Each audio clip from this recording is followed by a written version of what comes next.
in, everyone, to episode 191 of the HurricaneKaz podcast. I'm your host, Caleb Peng, and contrary to popular belief, once you've been kicked off the podcast, you can't return. And so we're joined by Anicor, Coriander himself, and of course HurricaneKaz. Yeah. The Steve and Tristan couldn't make it because of time zone differences. We're not recording that different than our usual time slot for what it's worth, but I just they're a bit busy, but they're saying, you know what, prioritize Anicor. So thank you. Here we are. It's true. They need to hold space for both Anicor and Coriander. This is just they know Anicor's got a very strict laundry schedule and bedtime and everything. So do you know what the thing is? Yeah, is that like this time round I am. Wait, very quick though. How's my sound? Because I don't hear myself. But you sound great. Sounds great. Fantastic. Yes. I wasn't fishing for compliments there, but thank you. I wasn't thinking about that until now, but okay. Well, I actually am making what's the word? I don't remember the word. But I'm pushing my bedtime schedule a bit later for this. So, shoot. I know. Sounds like he misses being on the podcast. It's like when he breaks up with, his ex breaks up with him and they're trying to rekindle. He'd be like, this time around, I'm gonna put more effort into it. I'm gonna make it good this time, right? No. Take me back now. You know how that goes, yeah? It works out one time and then 3 times later, you're like, so that's why I left. Yeah. No. I'll tell you what, my sleep. You know how that you're talking anecdotally here. I'm just drawing up a fake scenario. Let me just say, my sleeping has been a lot better. Which is, but you know what the thing is though, is that your sleeping has been a lot better since you left the podcast. Yeah. We record once a week. This is not like a daily thing. How much it has a knock-on effect? You sleep later 1 hour once a day, once a week, right? It has a knock-on effect. Man, my sleep schedule is so different now.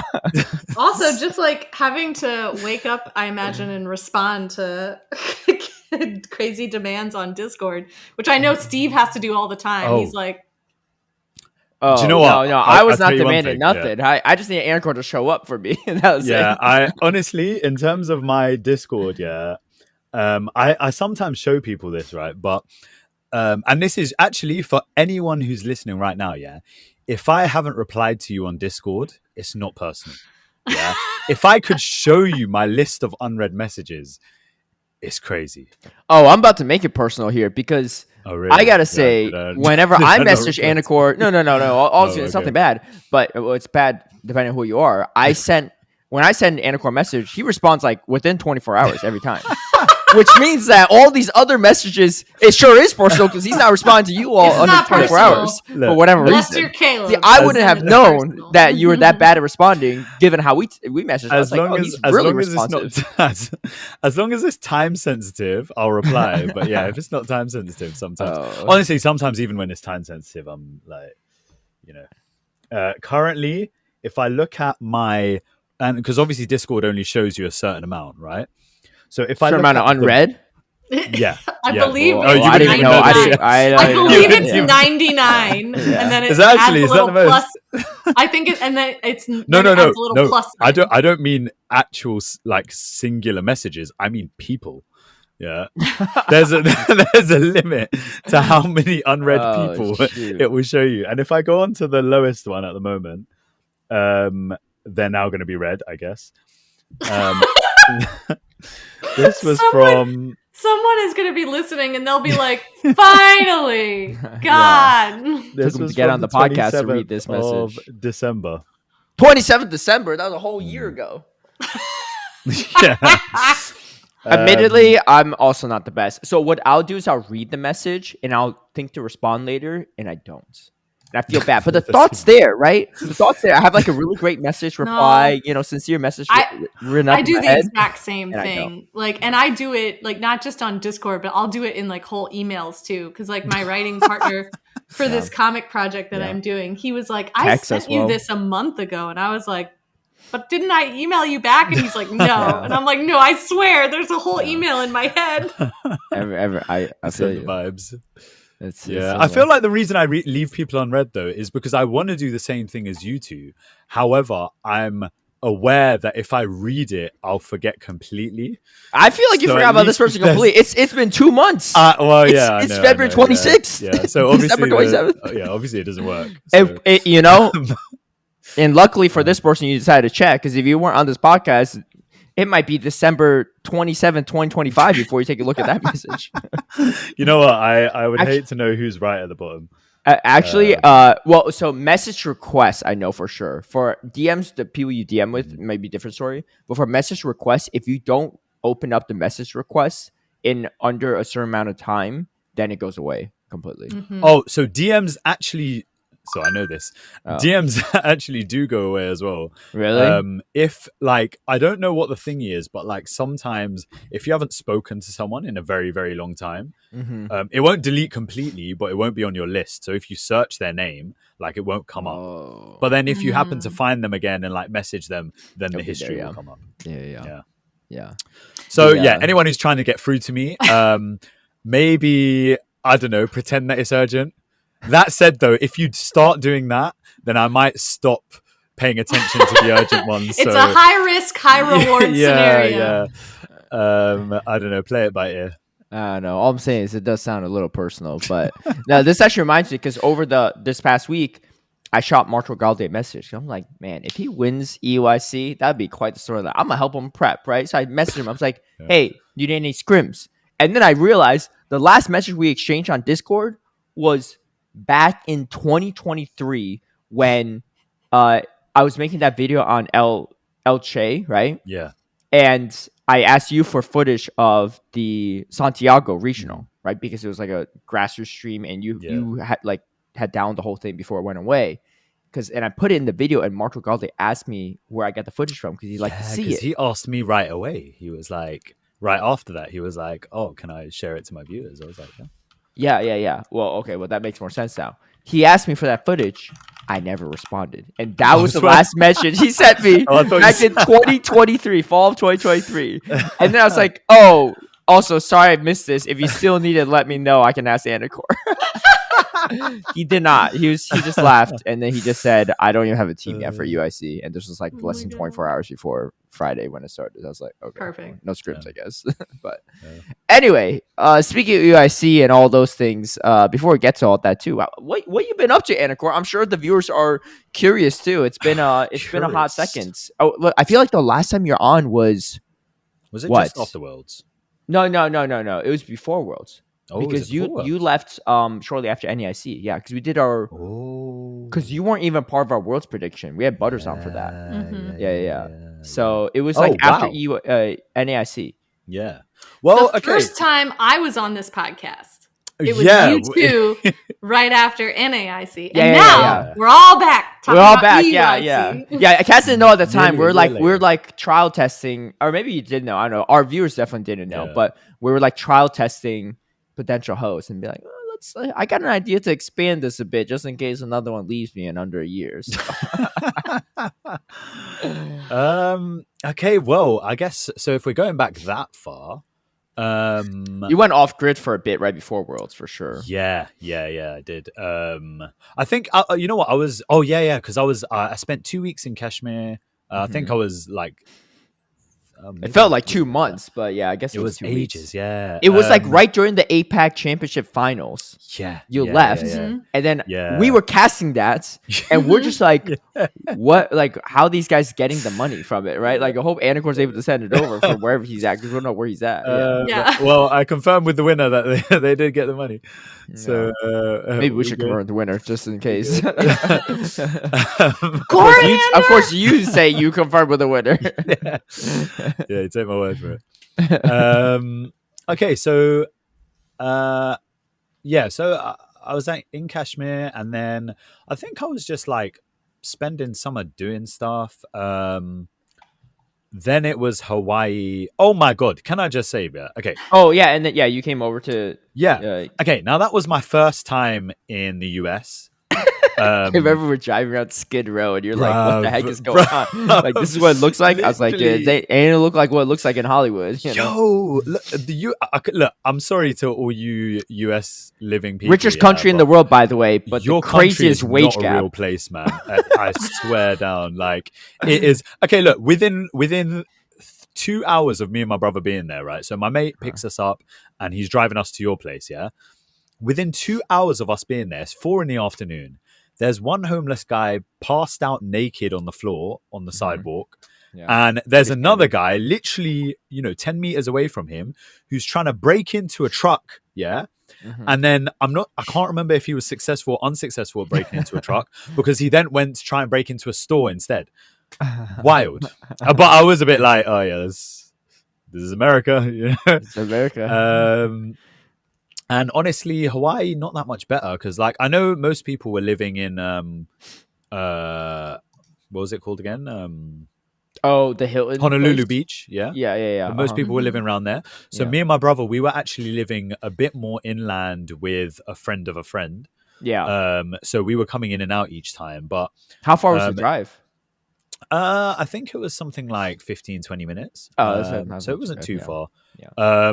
But it was interesting being in a residential area, because it was like there's a lot of homeless there as well. Mm-hmm. Food is actually not that much cheaper going inland, because it turns out that there's some mad political reasons for why food is really expensive in Hawaii. Really? Apparently it stems from, so I don't know the exact details, but one of our flatmates at the time, she was like born and raised in Hawaii, and she was explaining to us that it comes from when Hawaii joined the US as a state, and as a part of joining there were certain like regulations on certain things, and one of them is importing and exporting meat, where it's again maybe there's something wrong, like feel free to fact check me, but apparently you're not allowed to cut meat, like you're not allowed to butcher meat in Hawaii. So you have to export any meat that's raised in Hawaii to the mainland, get it butchered there, and then import it back in. And that's why things are like more expensive. That's why spam is like a big part of their diet, because obviously you don't have to like, do that. And the idea of spam being a part of your culture is wild to me as well, because that's like, when you take a step back, right? Mm-hmm. That is literally a brand being a part of your dietary culture. Yeah. That's all sorts of wrong, Yeah. Not got a monopoly on the meat market there. It's crazy. Absolutely insane. Yeah. But you know what? Hawaii, nice place. I don't think I would have gone otherwise if it wasn't for Worlds, because obviously it's quite far away. It wouldn't be top of my list, right?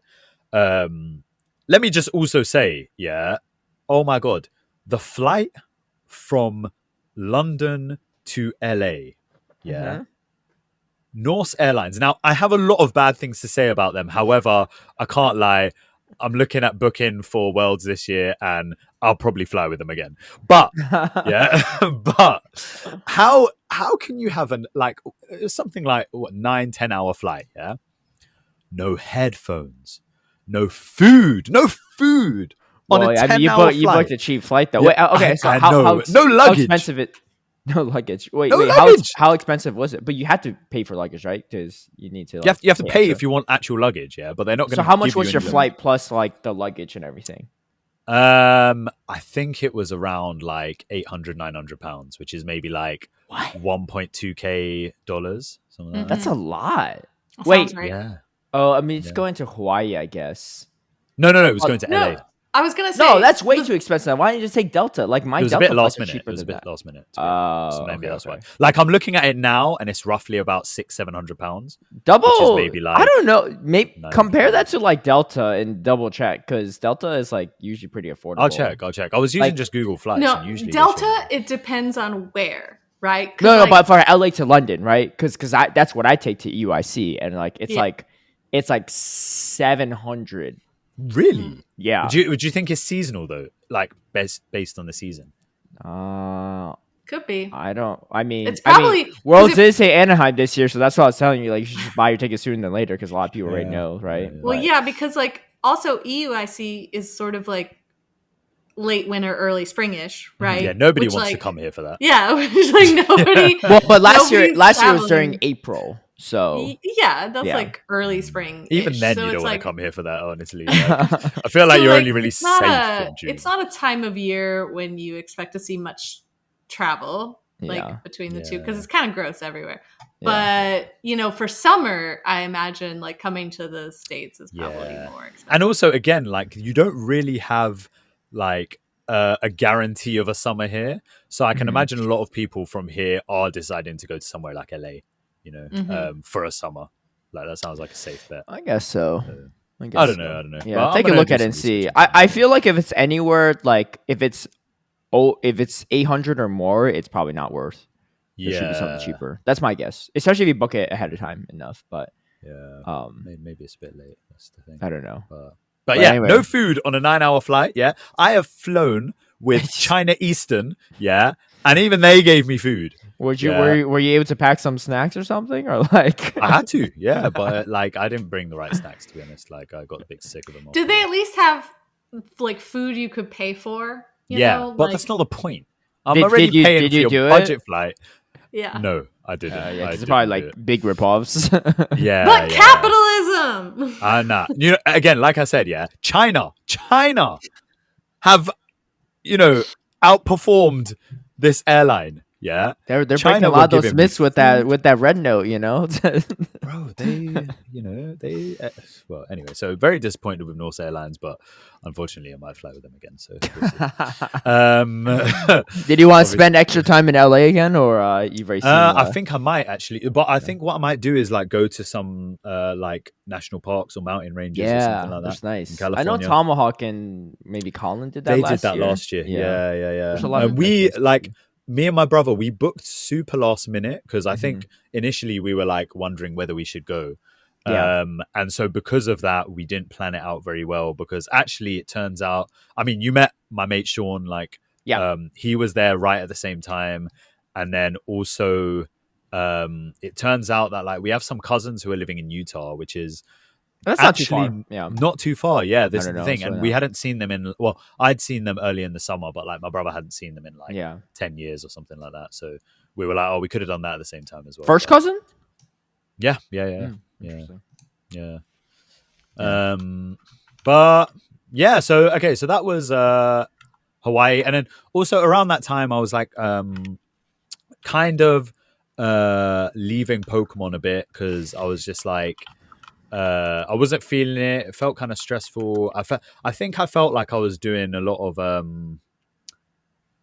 organizing stuff, and I was a bit like, this feels a bit overwhelming, and I kind of just want to spend summer doing summer stuff. And then I was like, like traveling a lot still and stuff like that. So I left it behind for a bit. And then we got to like the beginning of the next season, which was around September. Started going gym a lot. And just doing a load of other stuff. And still wasn't playing Pokemon. However, me and my brother had booked 2 regionals, Dortmund and Lille. When they announced the date. EIC too, right? So, sorry, EIC was an easy one, innit? But like that was still quite a while away. Dortmund and Lille were within the first season, and they were. Because we booked it really early, they were super cheap. So I think, excuse me. If I remember correctly, I think Dortmund was like £150 and Lille, and that's total, like for flights, accommodation and everything. Right. So £150 and Lille was like maybe a bit less than that. And Lille, we actually took the Eurostar, and that was the first time I've taken the Eurostar. I don't even know what that is. My days. So it's the train that goes from London to Paris or London to Lille, and then Amsterdam is a recent addition. And it goes like below the channel. And honestly, what an experience. Like, imagine. I mean, I say imagine, but I don't know if you can imagine, because look, I tried to take the public transport in LA, Oh my God, was that a mistake? I've been here for almost 3 years. I've never even attempted there was not a normal experience on that train. There's a reason why LA traffic is known to be bad because everyone just drives because they don't take public transportation. Oh my! Look, for some people, maybe they do, and that's fine. But I personally can't speak to it myself. Yeah, that's the same way it is in Atlanta. Like I've never, the whole time I lived here, taken Atlanta public transportation. I take Atlanta public transportation actually. Yeah. What? Okay. To go to the airport? Yeah. The trains aren't bad. They do smell like pee, right? And this is the thing. And poop I'm like, and stuff, what is that experience like? Because honestly, I was like, I don't know if I was shocked, but there wasn't a normal person who got on the train. I feel like everyone who did get on the train got on it for the same reasons that me and my brother did, where we didn't realize that this was not just a normal thing to do. You know, there were some people who did look scared. No, but in like when I lived in New York City, they were you two were the ones that looked scared. Public transit in New York is great. So the difference I feel like between New York, right? So now New York's different because everyone actually takes it. Yeah. It's normalized. It's normalized. But I think everywhere else, it's just not.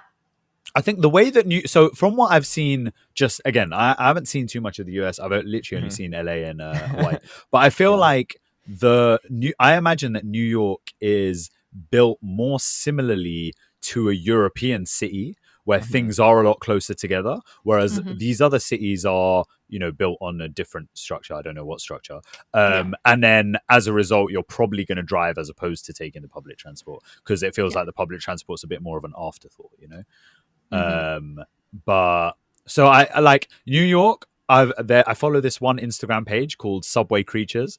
which is just wait, like, have you seen the one where it was like a Batman a Spider-Man guy like chasing down some homeless dude that like, and he like pulls his whole like pants down. Listen, and then this homeless guy was like showering in the train, like he bought like a. Oh, I feel like I've seen. Yeah. I can tell you what all of the stereotypes are because one day I was on my way to work and I got trapped in one car with every single one of them. I promise you. In New York? The guy listening to like an old radio, like out loud, like a stereo. I saw him in LA. Right? Yeah. The homeless people with their carts full of what have you. I saw him in LA too. The screaming baby. The subway clown. They actually dressed up as a clown? There are clowns. There's a place for you in the US for sure, Anicor. There was one guy who would come on and do magic shows, right? But he you never really knew for sure whether he was just a drunk guy or like a legit magician because there were tricks, but also he slurred the entire time. And then there's also like the mariachi band, right? Oh, that sounds amazing. The obvious tourists, like it was just so awful in one car with all of them. At once. That's crazy. And I was like, I just want to go to work. I just want to be in my office more than anything right now. I think DC and Boston are also pretty good at the public transportation front too. Especially DC. Boston, it's like kind of, it's solid, but I don't think as many people take it. Well, the Northeast in general is just very, like you were saying, Anicor, it's like built differently. Like it's built on an older model that had less space, and so there's so much more like interconnectivity between all of like the Northeast cities, even because like you can take buses and trains like between all of the corridor too, right? That's wild. Wow. Like I would just take the train over to Philadelphia whenever I had friends that were like going to be there but not in New York City. I'm like, oh, it's easy. Do you think I mean, there's got to be like historic reason for this, right? Like whichever country first owned it was building cities in. Well, those cities are all older. Like they're all some of the oldest. I mean, a lot of the, at least in Connecticut, a lot of the cities there are named after cities in in the UK or London or England. Like the town I grew up in was called New Haven, right? Yeah. It's just New Haven. When I first moved, but there's like to a New York, haven in like UK. I've never heard of Haven, but or like they had a bunch of like new stuff, like New Hampshire, right? All this stuff, New Jersey, all these things, right? They're all like New York, even, right? Yeah, like they're named after. So I think a lot of it was like when I first moved to New York, Caleb. Actually, I we stayed with friends in Connecticut, in New Haven, and we took the train, like the North Line, every day into the city. Like, that's what my mom takes too. There. Yeah, when she goes to New York. Yeah. How long does that take? I imagine Connecticut to be in the middle of nowhere, hours. But it's probably not, I guess. It's just more like, because driving from Connecticut to New York City is like already like an hour and a half to 2 hours, depending on traffic. So you at least avoid that part. And it's like, it's still like an hour and a half to 2 hours, I would say, because like the train also stops in other places. The problem is, like, when you get to New York, you have nowhere to park your car, so you might as well just take the train, right? And then just take public transit in New York, and then just take it back, So, okay, so maybe you guys can relate to the feeling of. We really want a tangent, okay, So you're saying you're going to these tournaments, right? Okay, on like going on the train was sensational, because I literally, like, it felt like, obviously there's a bit of security and stuff like that, but it felt basically like just going on train. And then next thing I know, I'm in France. And I'm like, wow, this is the future, If I could travel like that all the time, I would. How long does it take? Maybe I'm wrong, but I think about an hour and a half, Could be wrong. I could be wrong. But it definitely wasn't super long. Like, I don't think it was 3 hours. It felt like super quick, like it was over before I realized. And it was amazing. I even walked to the train station. Like, I missed my bus, and I was like, you know what, may as well start walking. I'm pretty sure I got there around this time the second bus got there, like super casually got on the train. On my way back, I think I even walked back home. You didn't even have your phone stolen. So. Nah. I'm a pro at not getting my phone stolen. You gotta need to teach Steve a lesson here too, because on the struggle bus there. Now, honestly, it's it depends how people steal phones in your country, because every country is different, every city is different. But for London, I use this little like wrist lanyard thing, because the preferred method of stealing here is like people on bikes or mopeds driving past you and then picking out your hand. So they do in Brazil too, apparently. Has anyone tried to steal from you? Yeah, they have. And I did actually get my phone stolen once. It was like 3 years ago, and that's why I got this lanyard, because before that I had like loads of people try, but at the time for work, like I had a little one of those little loop things, because I always had my phone in my hand, and like it wasn't successful. But the time the geezer did steal my phone, I'd gotten a new phone maybe 2 months earlier, didn't have a loop. I think it was even lockdown as well, so I was like, kind of forgot why I even had that. A bit unfortunate. Actually, you know what? I don't know if I've ever told this story before. I'll be really brief on it. But okay, that morning, so I used to go to Starbucks, get a coffee and come back, and I used to go the same route. I'd go down one road, and then on the way back, I'd come back another road, And I was playing Pokemon Go around this time. I was also playing a bit of VGC as well, Okay. And one time I walked down that same route, and I realized, I'm like, on my way back, like the wind is hitting me in my face, and it's feeling really uncomfortable. Like, I'm really cold on the way back. I'm like, how can I resolve this? So I'm like, okay, what if instead of coming back that way, I go that way, right? Then the wind's coming from my back, and then on the way back, maybe I don't have this uncomfortable wind. So that morning, I'm about to go my normal route, and as I'm on my way to my normal route, I'm like, you know what? Let me try this new route this time. And never took that route again. Let me just say, doesn't sound like it panned out for you so well. Nah, I did not.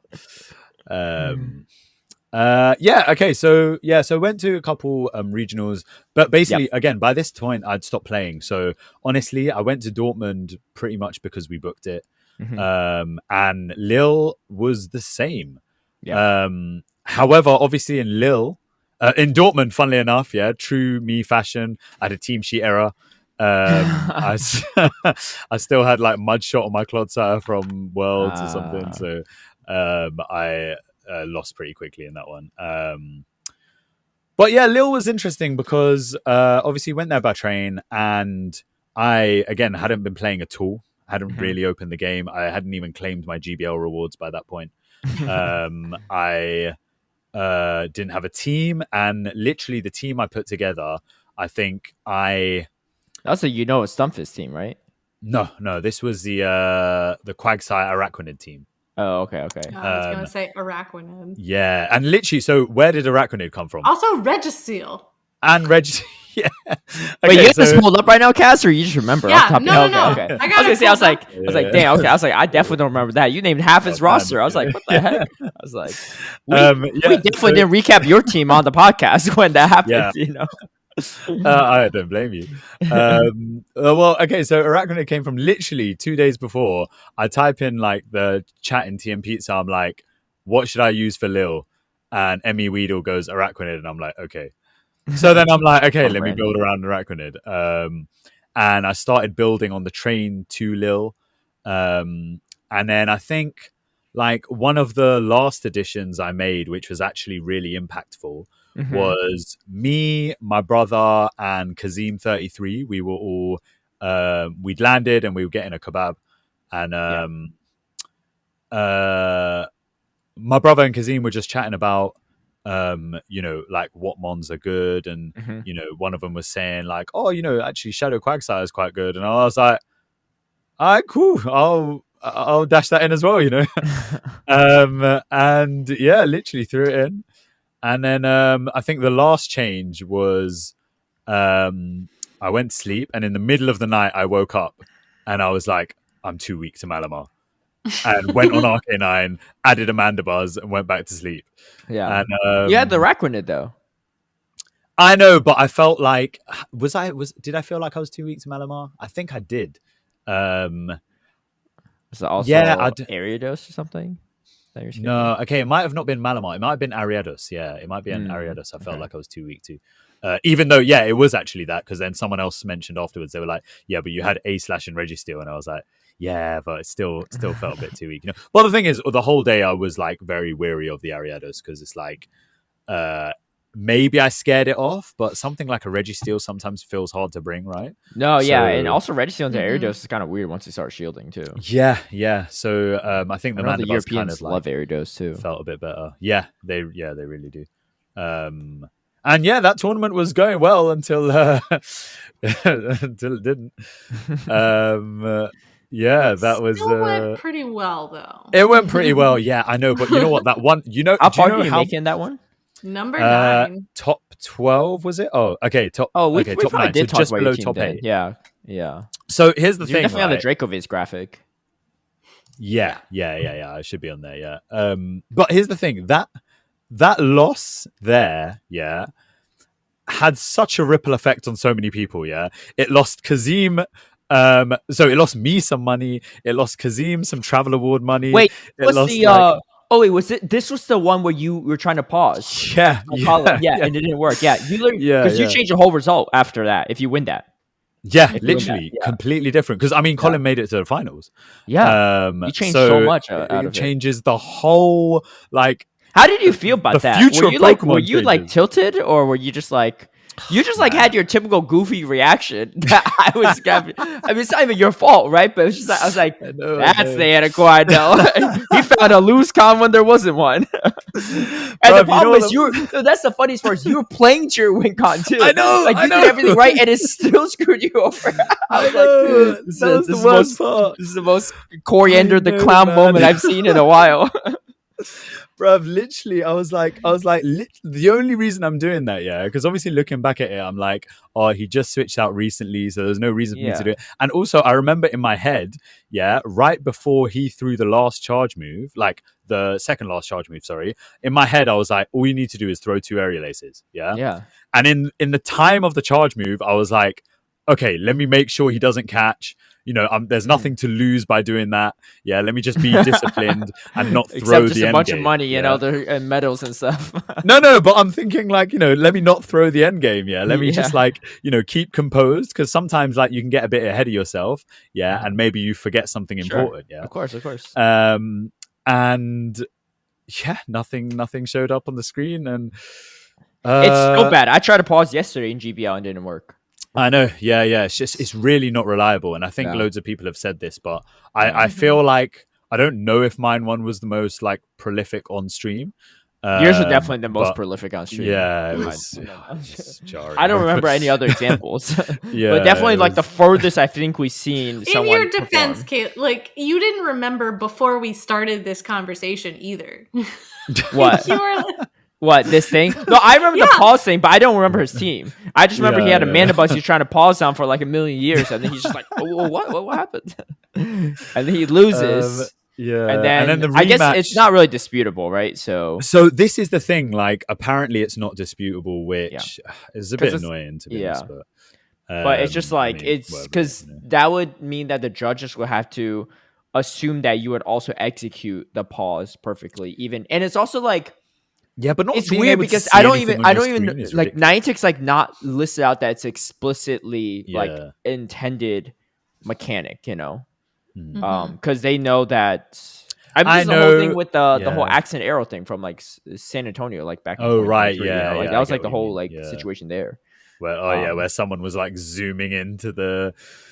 Seeing how like millisecond by millisecond. It's just like if it takes that much effort to determine the result, then it just can't be a rematch, I think. But okay, so you do pretty well though. That's still your best finish, right? Outside of like maybe like an Aussie tournament, maybe in general. Yeah, well, right? So the Aussie tournament would have been my best finish because that was 4th. Yeah. So this one was 9th, and I think you have a medal, like 9th or 8th. Yeah. You do? I had one from the Australian one. I didn't even realize that. Just pieces. And I think I came like 9th or 8th in an Australian tournament as well. Okay. So, but definitely, it was the size of the tournament. You did well at Birmingham too. Yeah, so that was after. That was later on. Yeah. But that so Lil, honestly, having not played the game at all, I think it went pretty well, you know. That's what I was watching. I was like, usually it's your brother that does pretty well over you. Yeah, he's usually the better brother at the game. Yeah, it's true. But he's doing better than me, right? He's getting married actually. Oh, congrats! That's huge. Yeah, no, great for him. So now he's not playing the game, which is understandable. Yeah, the real life stuff. Yeah, literally. You're regressing. I'm just kidding. Hey, don't sound like my mum, you know. So basically after that, I think I still was a bit like, I'm not really intending, because I was intending to start playing again, but I was intending to do it the following season. So I was like, okay, I still got a bit of time. Yeah. And then I think I started playing like a bit. You're following like play Pokemon season or like GBL season? No, GBL season. Okay. Yeah. So I was like, I'll play a bit then. Because also I was like, okay, well, Birmingham and UIC are coming around the corner. So, I definitely want to go to those. And then, so I was playing a bit of GBL. I was trying to I think I went to a few locals as well. Actually, I did go to a few locals. We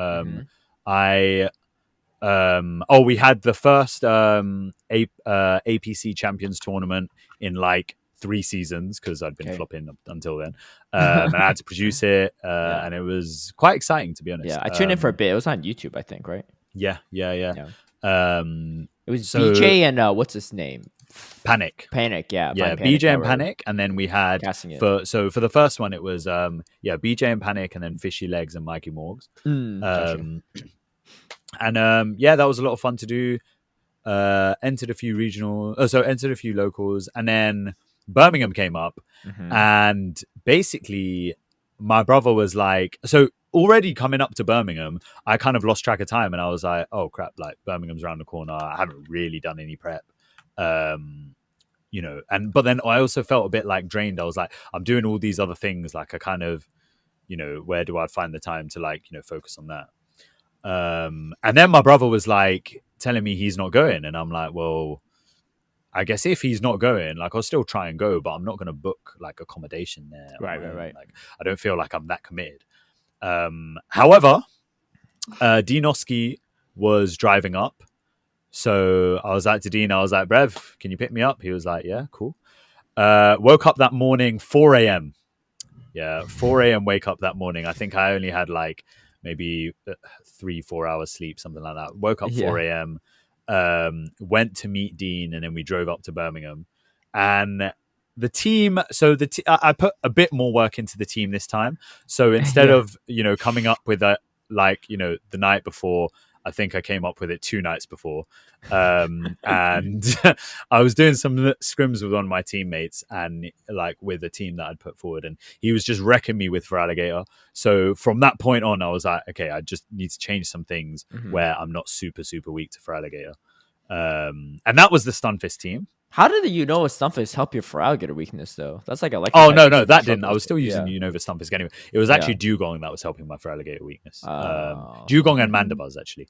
Those are still pretty soft counters, but I mean, but the whole point is like, it's like not getting swept by for alligator. Like if you can throw one of those into it and neutralize it, then you're fine, and then you just take advantage with your own for alligator. What did the Stunfisk do for you? Every time I look at it, I was just like, I feel like there's just better electric types. Better the Stunfisk was 2 things. One, it was a huge core breaker for so many teams, and 2, it was actually a lot of people hadn't played against it, so they didn't actually. So I feel like people were more scared than they should have been of it, because there's actually a lot of things that have play into it. Like for alligator has a lot of play into it. Azumarill, but all the ground types. Yeah, but they like literally Dugong beats it in certain situations. But I think so. What is it beating? Is what I'm curious about. Well, there's the thing. So I mean, it's what it is one. Is putting even Drapion can beat it. It can lose to everything. So what the heck did it do? But I think the benefits of it were 2 things. One being like good bench pressure. So certain flying types would not be comfortable coming into the team, right? Because they see that and they're like, okay. What flying types is there? It's just Talon, Jumpluff, and Mandibuzz, right? And Jumpluff. So like things like Mandibuzz and Talon, I guess. But then it was good at like. So the thing is even if. Again, the main thing of my team was actually the for alligator. So actually losing a matchup was kind of fine for me because, I'm not losing it too heavily. I'm losing it by narrow margins, and margins where like, let's say Drapion, for example, if Drapion wants to beat me, they have to shield and they can't really leave with any energy. So once you get to that point, and they're probably going to let 1 Mud Bomb through, but they probably won't let the second. Once you get to that point, I'll farm you down with for alligator. And now you're like, you're a bit screwed in that situation. So, it was, even my Mandibuzz, it was like, I was running air/Mandibuzz. I wasn't really beating anything in a head-to-head, but what I was doing was really just nice, Yeah, it was just, so tanking a lot of damage, like doing a bit of chip here and there, a bit better into the fighters, which was nice. But really and truly, all I was doing was just soaking damage so my for alligator wouldn't have to take it. And my losses, honestly, against Zweilous, I read his lines, but he outplayed me completely. Like I look back at that match and I'm like, actually, I learned so much because his manipulation of the timer was like top class. I was like, only on hindsight would I have been able to beat it, but in the moment, I was not a good enough player to beat Zweilous at all. No, he's been and then. Yeah, he's been super good. And then my loss to Galax, honestly, it had gotten so late into the day. When I drove up with Dean, we were planning to drive back. So when I made day 2, I was like, okay, well, I need to figure out like accommodation or something like that. So Tomahawk actually was decided to go back to London and he let me take his hotel room. But I didn't have any clothes. I was wearing the same clothes 2 days. Like, it was disgusting. I did not like that. Yo. They're like, we gotta get him out of this damn tournaments. Paulo's just like, I tried. You gotta deal with him now. I did not enjoy that. I can't lie. But my match against Galax. You just showed up to the tournament with the bathrobe in the hotel from the hotel. Who want to play me now? It's the only clean clothes I got. The match against Galax, like I was so close to locking in a team that made sense, but it had been so late in the day that my brain was starting to like just deteriorate. And while locking in the team, like I was feeling the time pressure of like deciding, and I made a really last minute change, which I didn't realize was just triple weak to Superior.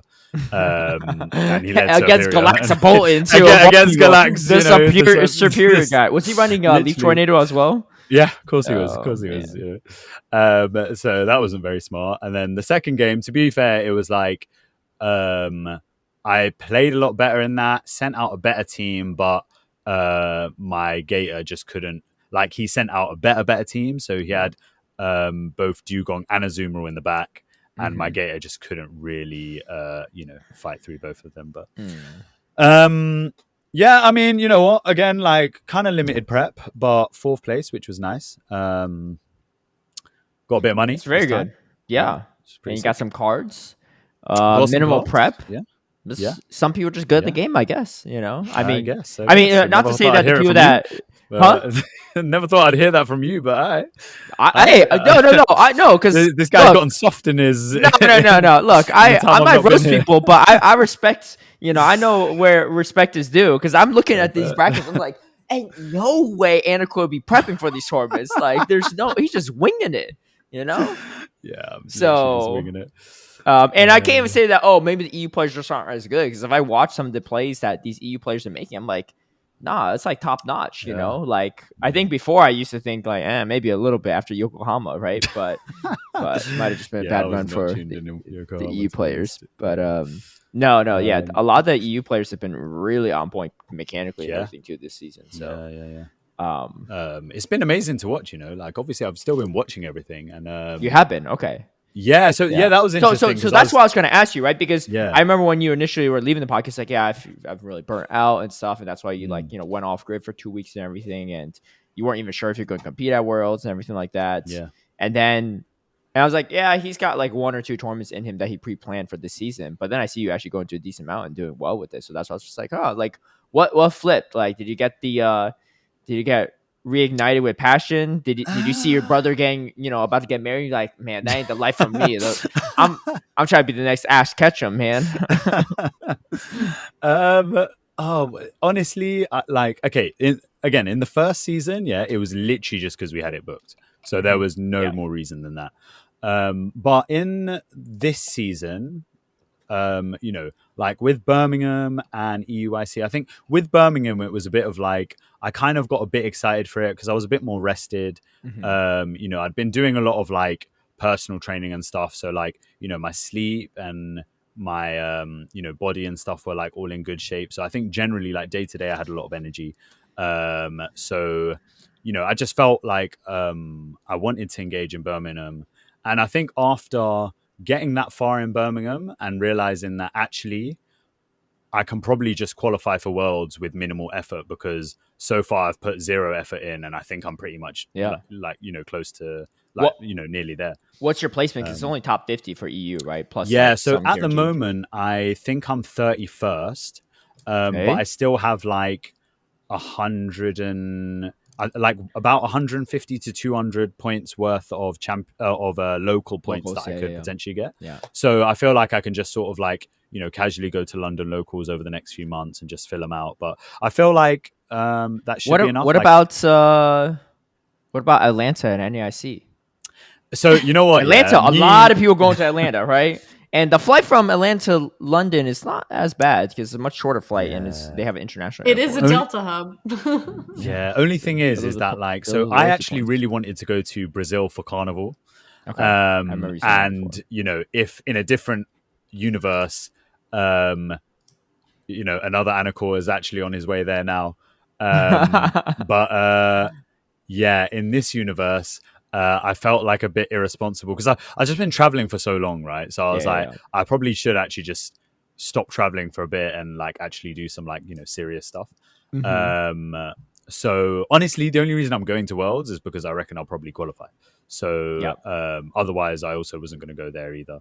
But that's what I'm saying to ensure that you definitely qualify, right? If I don't qualify, like it is what it is, isn't it? But here's the thing, like I don't know, but I'm pretty. Then again, though, I'm like only 31st, and I was like, that's what I'm saying. And EU players, they be traveling and stuff, and I'm sure a lot of them are going to go to NAIC. But I like maybe not Atlanta, right? Maybe not worth the bang for your buck. It's just a regional, but NAIC though. Let me see these. You could. I mean, if you do, okay. Here's the thing. Here's my sell to you. If you do well, your trip pays for itself. If you don't do as well, you play the side events, and your trip pays for itself. You get the booster boxes. Yeah, that's true. But do you know what? And you can even win yourself a Switch. If Polly can win a Switch, you can win a Switch. Come on. That is true. Man's not even made day 2. All he had to do was beat you, Caleb. You had to beat Twastell, but yeah, it's not making it about me, you know. I honestly, I don't think I'll go to another event. Like, I want to focus on some other stuff, and I think looking at it, right, like, okay, so I'm on like 682. Yeah. Let's say I get like, let's say I get to 800, right, with locals. If you take off a lot of the people who are already auto qualified, it's still the next 50 down. Yeah. And I think there's a bit of a, like, if you look at it now, right, there's a bit of a points gap between, let's say, page 2, where it's like the high 700s, and then page 1, where halfway through page 1, you've got people in like the 1000s, So I feel like there's going to be that, that top half, which is full of people who have either loads of points or are already qualified. And then there's going to be the bottom half, which is full of people probably like me, where they've just got enough points, but more than most people. Well, I put it this way, because you have to buy your ticket, right? Like soon for Anaheim. Yeah. What if you buy your ticket and you don't qualify? Honestly, I was thinking about this the other day, but I might I'll go anyway, and I might just do some I don't know, buying and selling Pokemon Center stuff, and I don't know. I wanted to make a deal with some Japanese. I wanted to find some Japanese store to make a partnership with them and see if we can do something in terms of Worlds things and stuff like that. So well, there's plenty of. So Japanese I might still go anyway. In my area, so no Japanese stores in Japan, mate. Oh, in Japan. Well, I don't know, because you're talking about coming to Anaheim. You said you're still coming to Anaheim, so that's why I was confused. But also, so EUIC's just passed, and honestly, it was a really enjoyable weekend. I didn't perform amazingly, but the only thing I wanted from it was points anyway. Yeah. And I got points. But then seeing loads of people, all the socials, watching the matches, everything was really sick. So honestly, I think I'd be happy to go to Worlds regardless, even if I didn't qualify. I think I even might want to have a hand in organizing the social this year. Because I realized I really enjoy that part, man. Yeah, Anaheim. All right. So I'll obviously team up with a local organizer. Yeah, team up with RC Cola. Yeah, whoever seems good. And then do something there. But yeah, man, it was great to meet all the people this weekend, man. All the LATAM people who came over, all the European people that maybe I haven't seen in a few events, the Australians who I hadn't seen since either Worlds or actually I think I saw all of them at Worlds. So Worlds, NA people. I actually can't remember exactly which NA people. Save the worst for last, You know what I've realized is that NA is obviously such a big region, right? And I feel like there's loads of different sections of people. I've got NA friends, but none of them were really there. They will be in Atlanta, hope I'm not though. Insulting someone by saying they will be in Atlanta. Yeah. If you're an NA person that went up to Anicor to chat with him this EUIC, he don't give a crap about you. So no, I'm just what he's saying. I shouldn't even say it just slipped my mind because that's bad. Yeah, it's okay. The good news is I can edit this out of the podcast. But the bad news is I'm not going to do it. It'll be all right, because here's the thing, Anicor. The thing is, if someone gets mad about you when they listen to this episode, right? I was at UIC. I'm from NA. I thought we were close, right? They're going to send you a DM, right? Maybe a hate message, or be like, "Yo, what's up, man?" And Anicor's not going to see that message for a whole year. Yeah. By then you'll be blocked, so you can't respond to them. So that's so true. Yeah. Do you know what? Yeah, I say this sometimes as a joke, but sometimes not as a joke. Yeah, but I think I'm uncancelable, so it's fine. That is. I hope so too, because if you are, there's a lot of episodes they need to purge from the from the podcast. So I know. So it's all good. Me and whichever NA person that is. Dude, you're acting like you're some big shot. You act like you're like Elon Musk or Kanye or something. You can't be canceled. Like what the heck? No, I just like to think that. I find it funny. Yeah. Yeah. I don't know. Yeah, so I would really like to go to Worlds anyway. And I think, I really want to. Oh my days, you know what? Oh, I don't know if this story is for the podcast, but maybe I'll tell it and you delete it. How bad? You know what? Let me time mark this. All right, Okay. start the story, and then we'll see if we leave it in or not. Okay. So it was fantastic story that our fellow listeners will never hear. That we've cut to this part because do you know what? When you cut it, when you cut it, can you start off with, I don't think you'll want to keep this story. No, that's exactly what I'm doing. We're cutting it right to here. Let's just say, if Anicor's are canceled in the future, it's not related to me. See, now people are going to spiral and think about what happened, and it's actually not as bad as it is. Yeah, especially because just followed my whole I can't be cancelled. Yeah. Okay, let me clarify this. Anicor didn't do anything wrong. He didn't do anything illegal that I know of. And he didn't say anything inappropriate. It's just not an appropriate story for the podcast.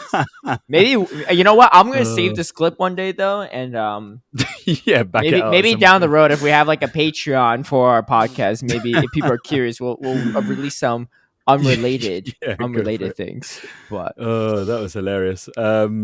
But yeah, basically, I'd like to do the social this year. Okay. Yeah. Well, I will say there's a decent amount of karaoke places in LA. So open late as well. A lot of cities too. They just close out early, but which is a shame. But you know what? I feel like with a bit of pre-preparation, because even with EUIC this last weekend, right? I was fully aware. I was like, look, we're not going to have anywhere to go past a certain point. I should really ring up some places and see if they'd be willing to maybe hire a bit more, hire staff for a bit later for that night and, shut a bit later, because how would they know we're coming otherwise, right? But if we'd be like, look, we've come here every year. Do you not notice all these random people show up once a year? Yeah. But I forgot to do that. So, so we ended up in the same situation. That was actually the same situation I first met you. It was at Worlds 22, and it was after we just left the second bar. And did I talk to you? Everyone was outside very briefly. I think I mentioned your earrings. And then that was it. And then I was chatting to other people. Yeah. I definitely do. I mean, maybe I remember the earring comment, but I definitely don't remember you facially or anything. Right. Because I just remember when I first saw you, I was like, I thought this guy was 5'10", 6 feet or something. I was like towering over me. I don't know why. But nothing wrong with your height by any means. We're the same height. But you struck me as someone that would be taller, of taller stature. Yeah, I don't know why. And especially because the way you described how you dressed for Worlds that year for LCQ. Right.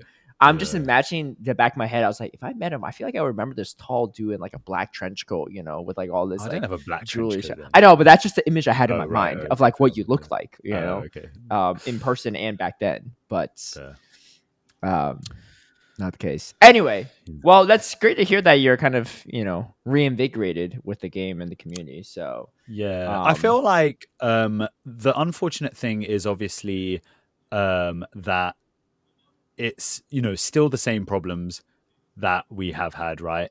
From my perspective, I'm like, you know what?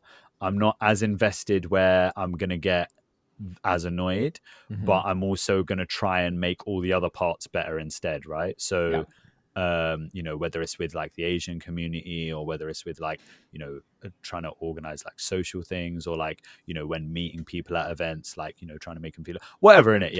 All the other aspects I'm trying to make a bit better when I engage with them. And the stuff that you can't control, waiting for the poison sting to come through, I don't know, man. We'll just see what happens with that, right? I do appreciate all the memes that happened after the fact too. Oh, bro, that was so funny. Yeah, those are pretty great. That was actually so funny. Those are pretty great.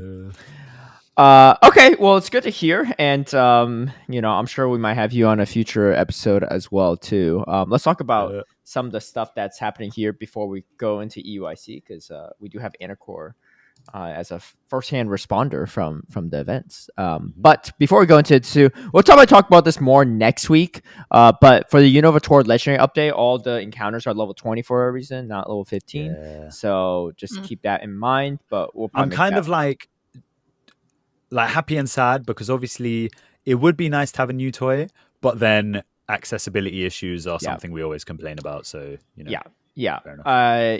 We'll probably share more of our take on that in next week's T topic, because we could definitely go on about that for quite a while, and I'm sure Tristan and Steve want to share their thoughts too. I mean, my take, generally speaking, is that Mythicals, Legendaries, Ultra Beasts in Great League are not that broken.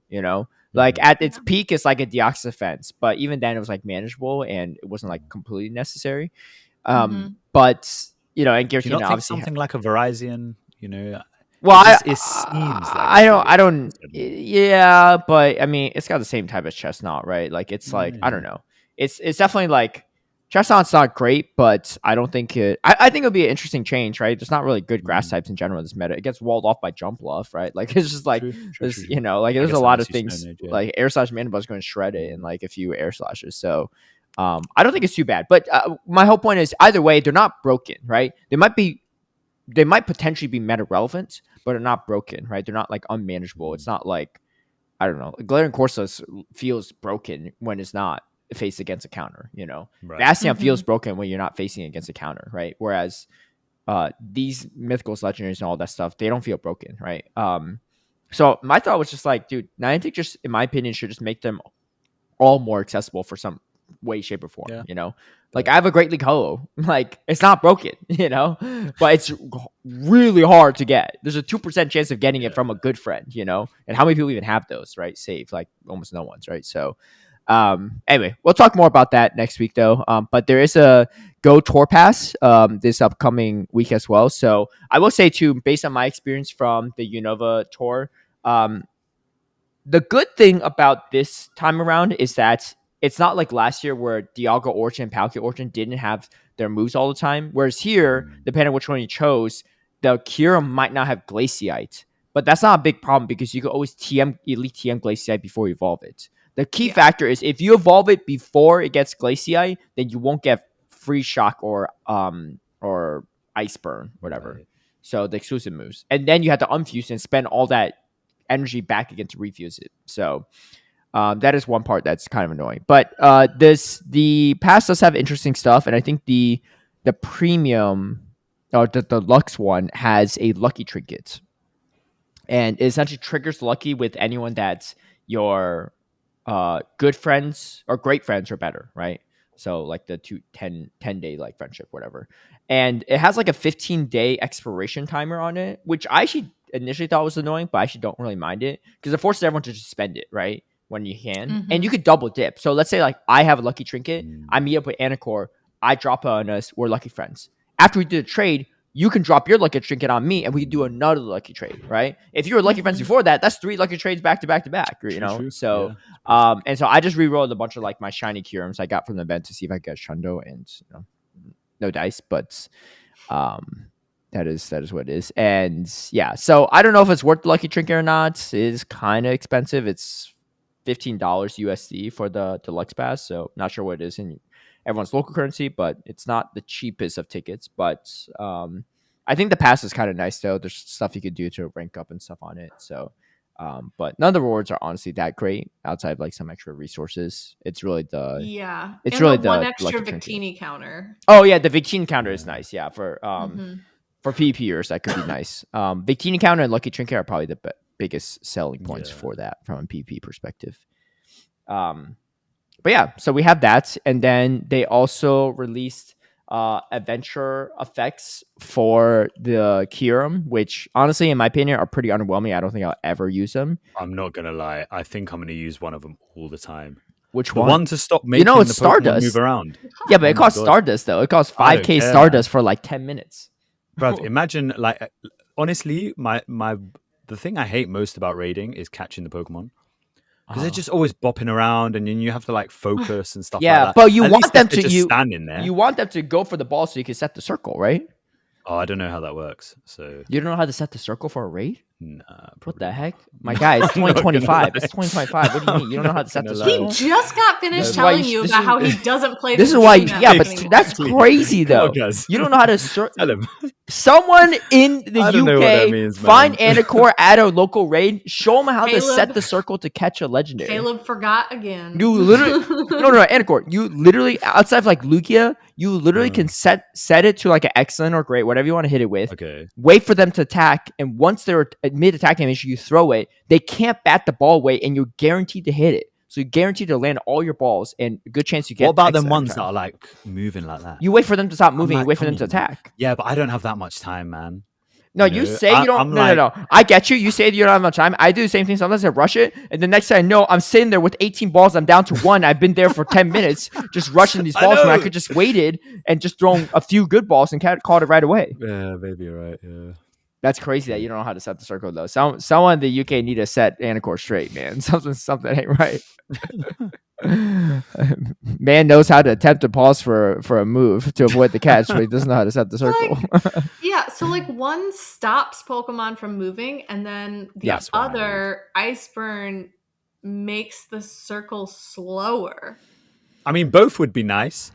You can only use one, though. But you can only use one at a time. I'm just like, those are like speed two of circle very. Is not really there. Those are two very similar things. Like, I just don't see why you need both. I don't think the Ice Burn is particularly useful. I can see how the Free Shock is the black Kyurem, by the way. Ice Burn is the white Kyurem. Yes. But Free Shock, I feel like that one's a little bit better because they won't be able to move. So you can at least, like, hopefully they can still attack you, right? So that way, the ones that go back and forth and stuff, like, you don't have to worry about, like, setting a circle for those are, like, much easier. I don't think so. I think it's like if you freeze them, they won't move at all. Yeah. They'll just stay in. So what's the point of why would you want to slow something down over freezing, right? You know, you do the little spinny thing, and then when it's tiny, you just throw it. You don't worry about it moving or hitting the ball away or nothing like that. It's just boom. You know? Well, next time you're on the podcast, I'll ask you how often you actually use the Free Shock effect, and you're going to be so like, much. "Yeah, oh really? This is made for you, I guess." Yeah. But those are pretty much the updates. So definitely worth rating. I made myself a 100% black Kyurem over the weekend, and sick. Dude, let me tell you. Well, okay, first time I played in GBL, I was kind of messing around a little bit. Didn't really do so 1-4. Next time I played in GBL Master League, 5-0. I messed up so bad. Like, they safe swapped their own Black Kyurem. I come into Dialga. I'm farming it down, right, with Dragon Breath. I shield what I thought was going to be a Free Shock. No Free Shock. It was a bait with Fusion Bolt. I just get greedy. I keep trying to Dragon Breath it down. Get to another move. At this point, I'm like, well, no way I can go down 2 shields, right? I don't shield. 1 shot from Free Shock.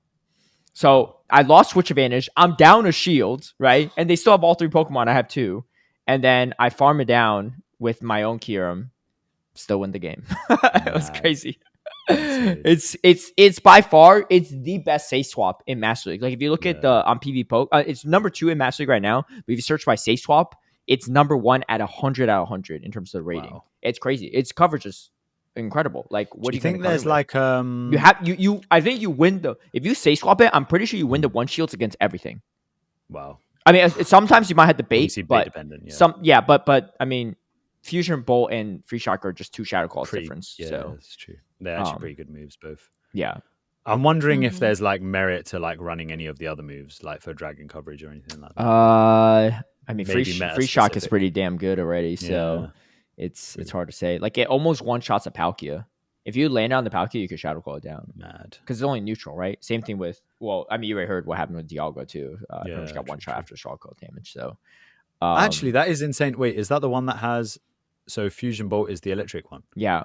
So it's Shadow Claw, ice coverage. Electric ice coverage with Ghost fast attack. So, like, even against the Necrozma, you're shredding it. You throw 1 Fusion Bolt, and then you start just shredding it with Shadow Claw, you can, like, farm it down.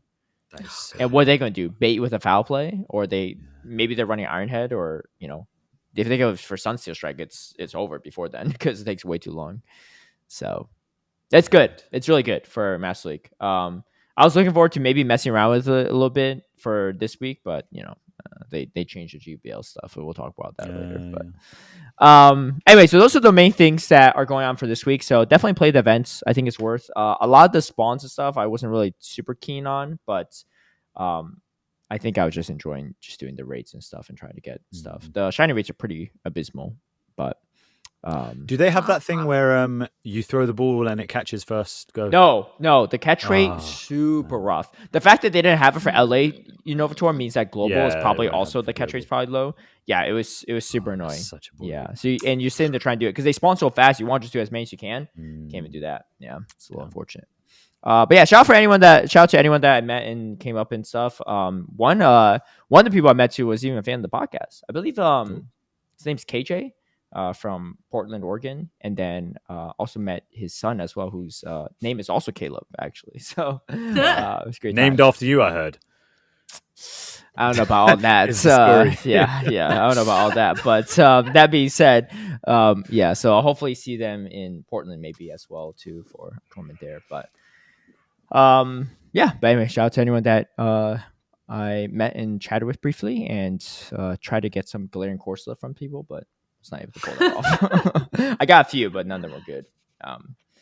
But yeah, let's talk about EUIC because that also happened this past weekend, and I tried to tune in as much as possible. Obviously, I was playing the events, so unfortunately, I was not able to tune into all of it. Plus, it would start at like midnight or 1 a.m. my time, and I wake up and I wake up at like 7, 8 a.m. It's still going on. I'm like, okay, yeah, it was super long, even like for this time. Yeah. But you played in it too. And how was it playing in it not dressed up as Missy? Great. A little more free? Definitely, yeah. I did not miss cosplaying at all.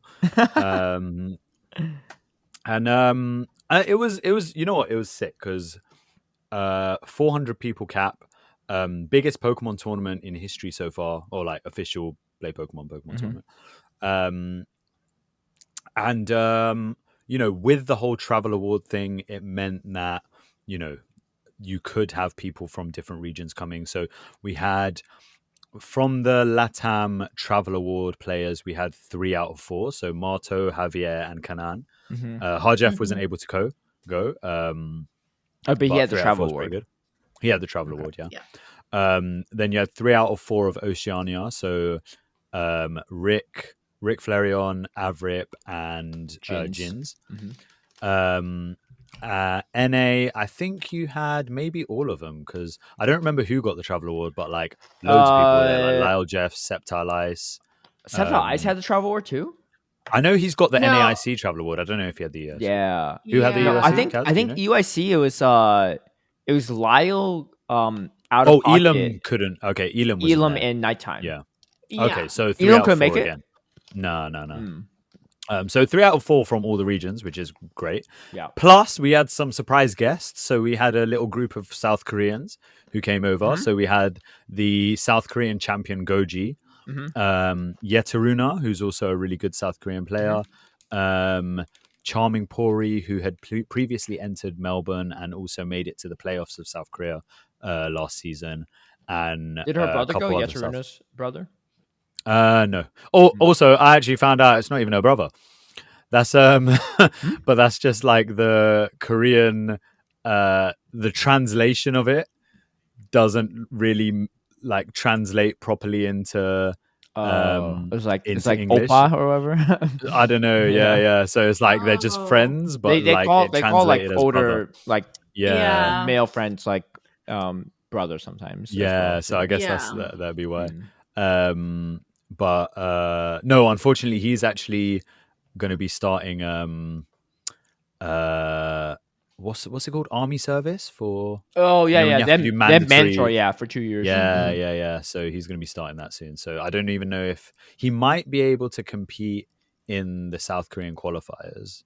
It'd probably be hard, but because I know a friend that did that in college. So he like went to 2 years of college and then he left for 2 years, and he came back, but.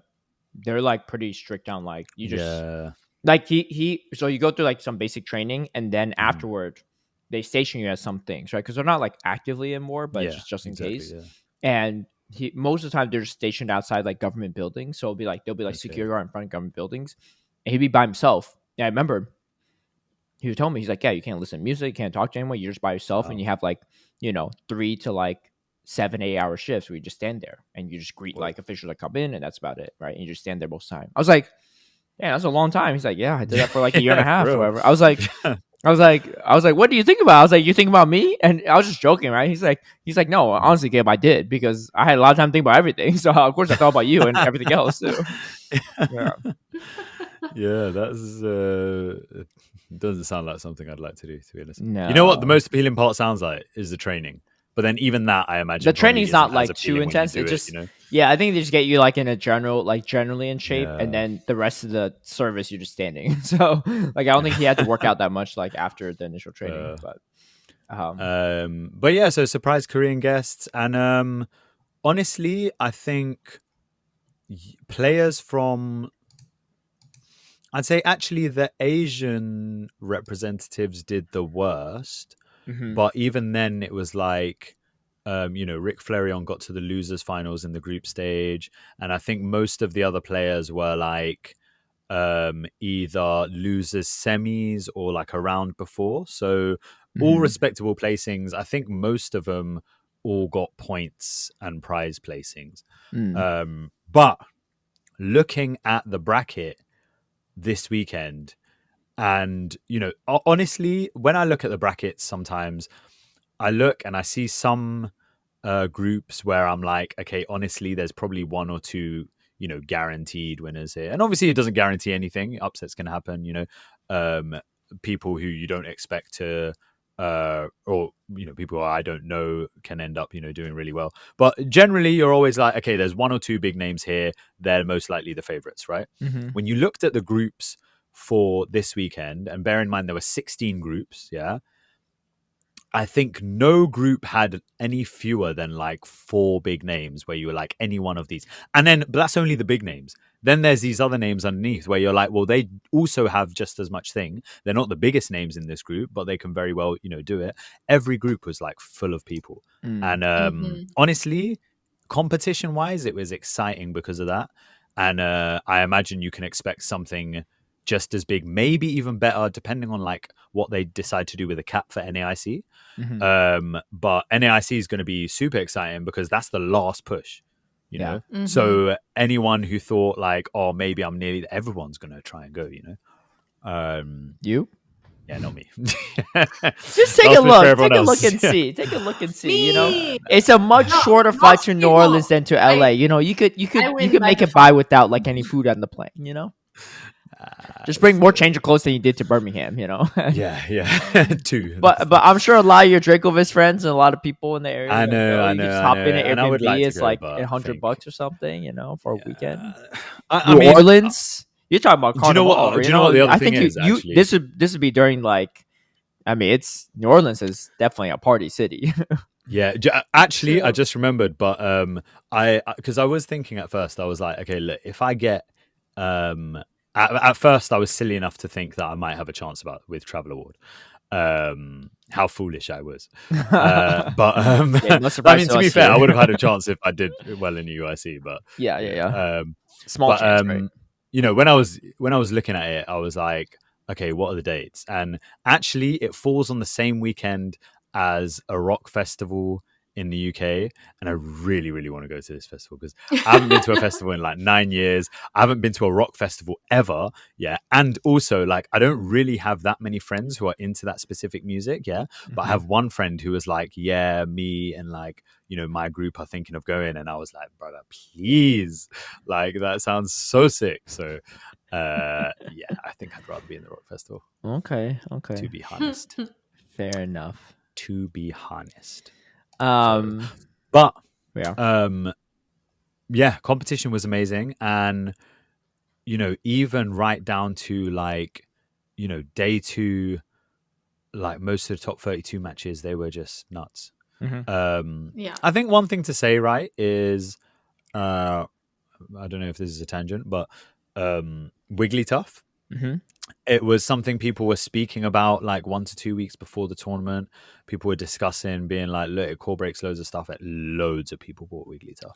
Yeah. And I think that was a big meta advancement for this tournament. I thought about, because I played in a local cup as well over the weekend, and I had Wigglytuff on my team originally, but it's just, pacing was so slow, and I was really scared of if someone brought Toxapex, because my team would have been like 4 times, 5 times weak to Toxapex. But luckily there actually weren't really any. I didn't face a single one that I faced. But I actually picked up Zapdos because I was watching some of the EUIC. I was like, oh, let me try Zapdos. Dude, that thing's garbage, man. It can't take nothing. It's not worth. It's not worth. I legit, like, I was like, I didn't win a single game with Zapdos until I faced against one guy, one local mine, Toasty Paul Rick, and he was like actually 5 times weak to it. His only answer was like a Quagsire. And that was the only time where it came in handy. But outside that Zapdos, I think Zweilous and Arceus Aurelius are more onto something with the Charge Bug, because I think there is a place for electric types, but it's just like you can't even reliably beat Azumarill with Zapdos, and like it doesn't matter if it's Shadow or non-Shadow, you still don't one-shot anything.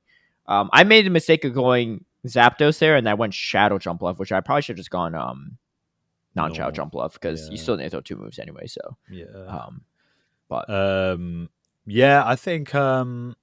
I think the interesting thing about Wigglytuff is that actually, when you look at most teams, obviously, aside from it like core breaking certain things, most teams don't even have a fairy resist.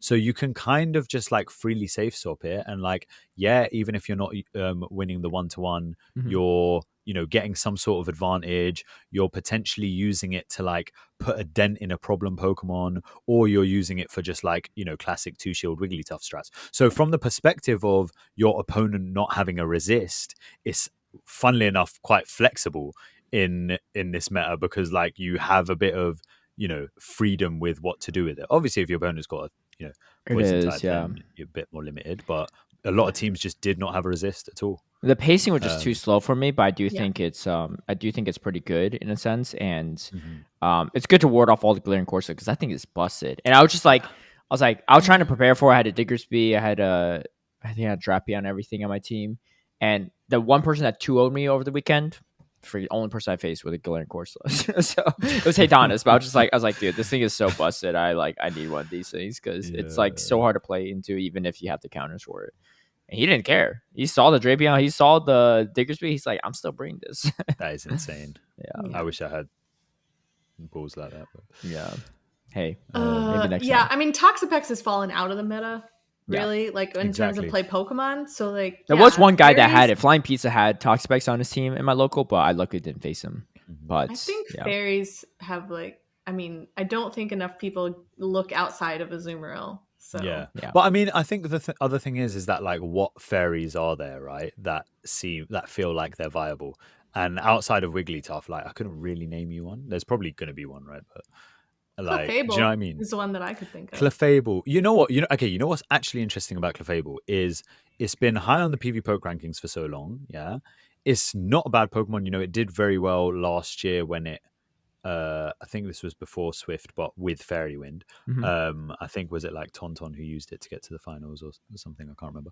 But it's a good Pokemon, right? But I feel like the main thing that was stopping people from using it was the fact that you had Clodsire everywhere, and that's no longer the case. Tell me, is there like a check for Clefable at the moment?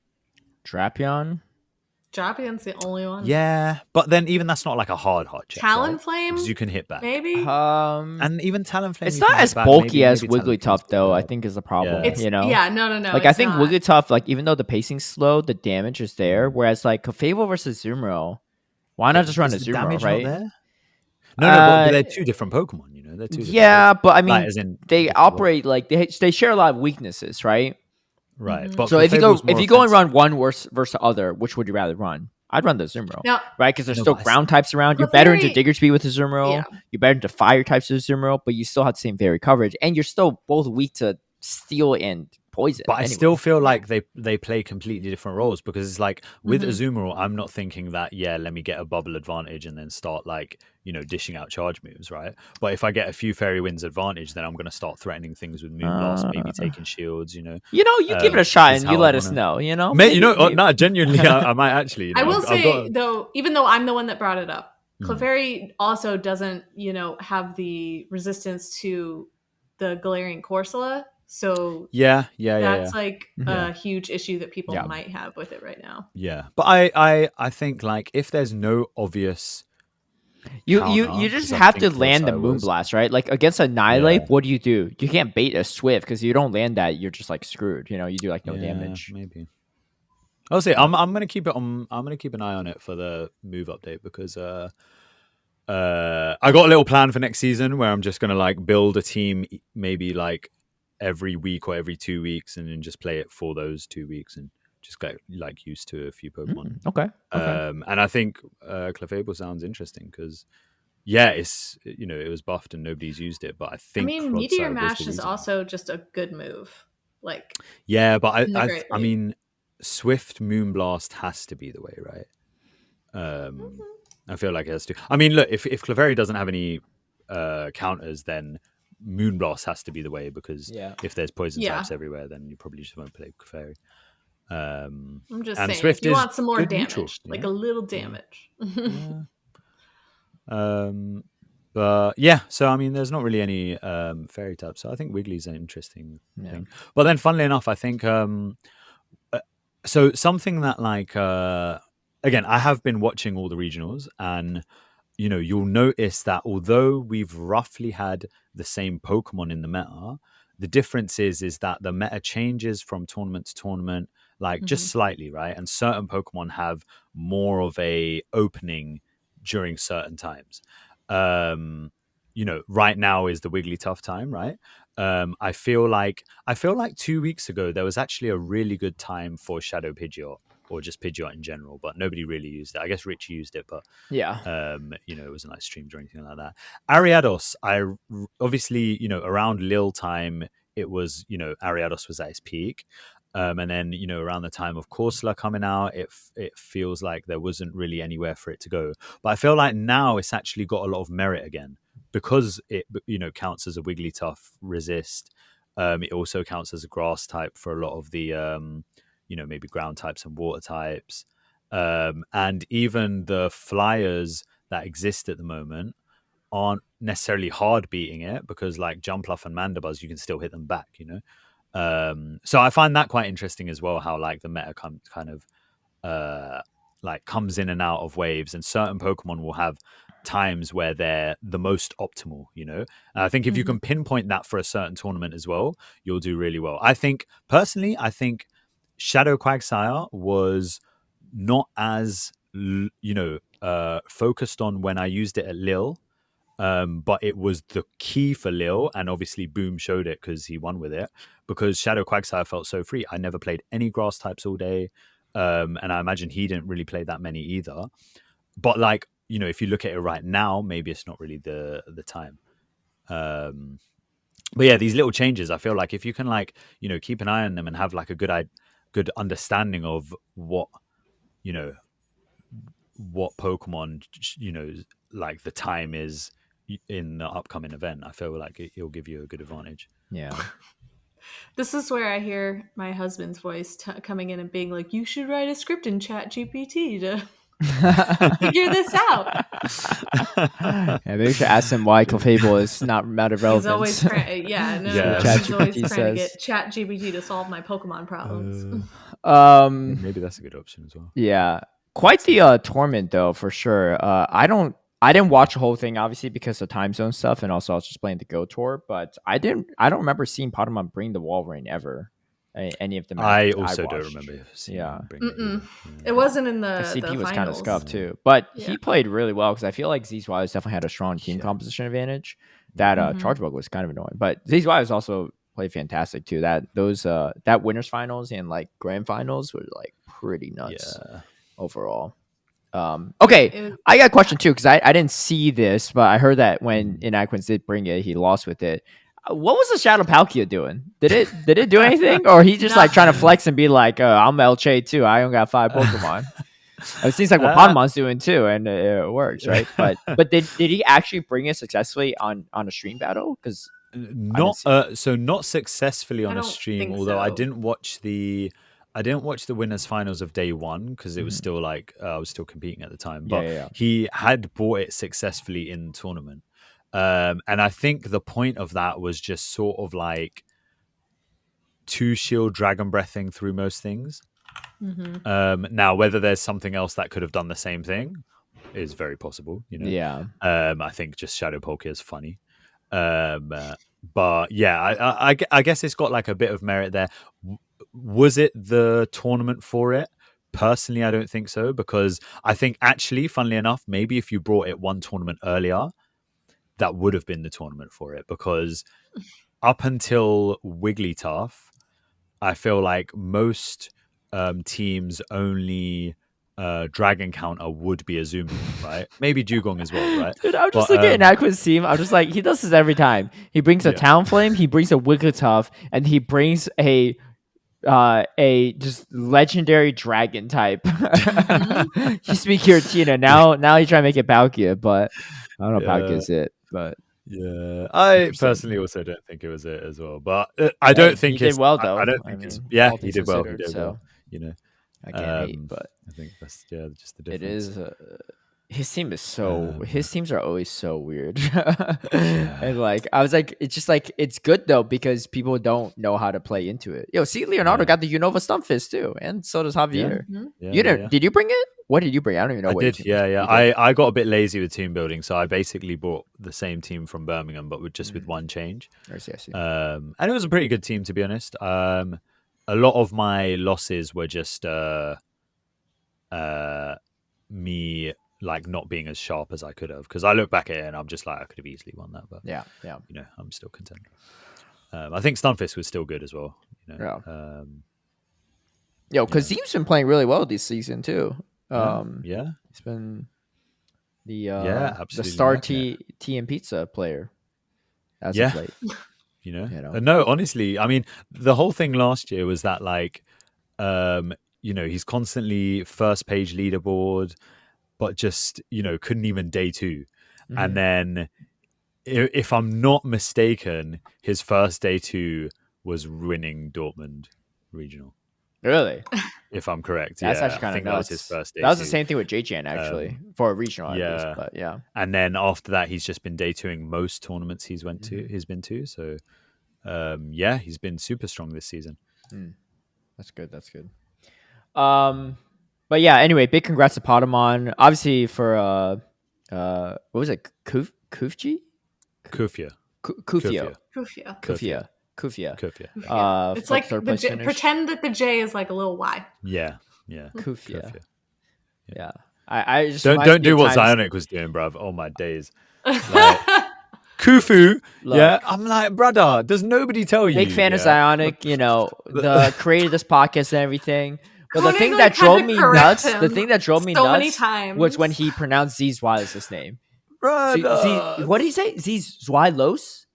I don't know. I think so. Yeah. I don't know. It always sounded weird. It's like, look, again, Zionic and names do not go together. It's like when you eat something and it looks good and it tastes good initially, and there's always a bad aftertaste. That's what it sounded like every time he said Z's Wireless's name. I was like, the aftertaste, Zionic. But no, but yeah, but incredible stuff, especially from Potamon and Z's Wireless as well. Like, I think, I feel like Z's Wireless is the kind of person that, like, he wasn't like the best player when he first started playing, obviously, right? But he's always been really consistent stuff in GBL and then in play Pokemon, and like he's not the kind of person that like, oh, he won a regional, right? He won like Barcelona, and then he just like it's like a one and done kind of thing. Like can't get back to that. Like that was not an accident based on how he played, and then if you watch how he's played since then, it's like super consistent. Like just like what you said about earlier when you were at was it Birmingham maybe when you lost him, right? Yeah. It's just like that it's not. He's not just getting lucky leads, like the stuff he's doing on a mechanical level. Every single lead. yeah. And he I hard counted him in both games. The first 2 of like the winners finals. Like I meant against me in it, but like just against you. Yeah. But like even there, like his Potamon, but yeah. I get you. No, it's just he knows like the thing is he knows the game mechanically on a really high level. Like I don't think there's anything he doesn't understand on a mechanical level, but on top of that he knows how to execute on those, right? Like I was just talking to one of my I'll say locals, but he's second Aussie Jins. But he's talking about playing in a practice in Anacon's practice tournament and against Z's Wireless, and he did this crazy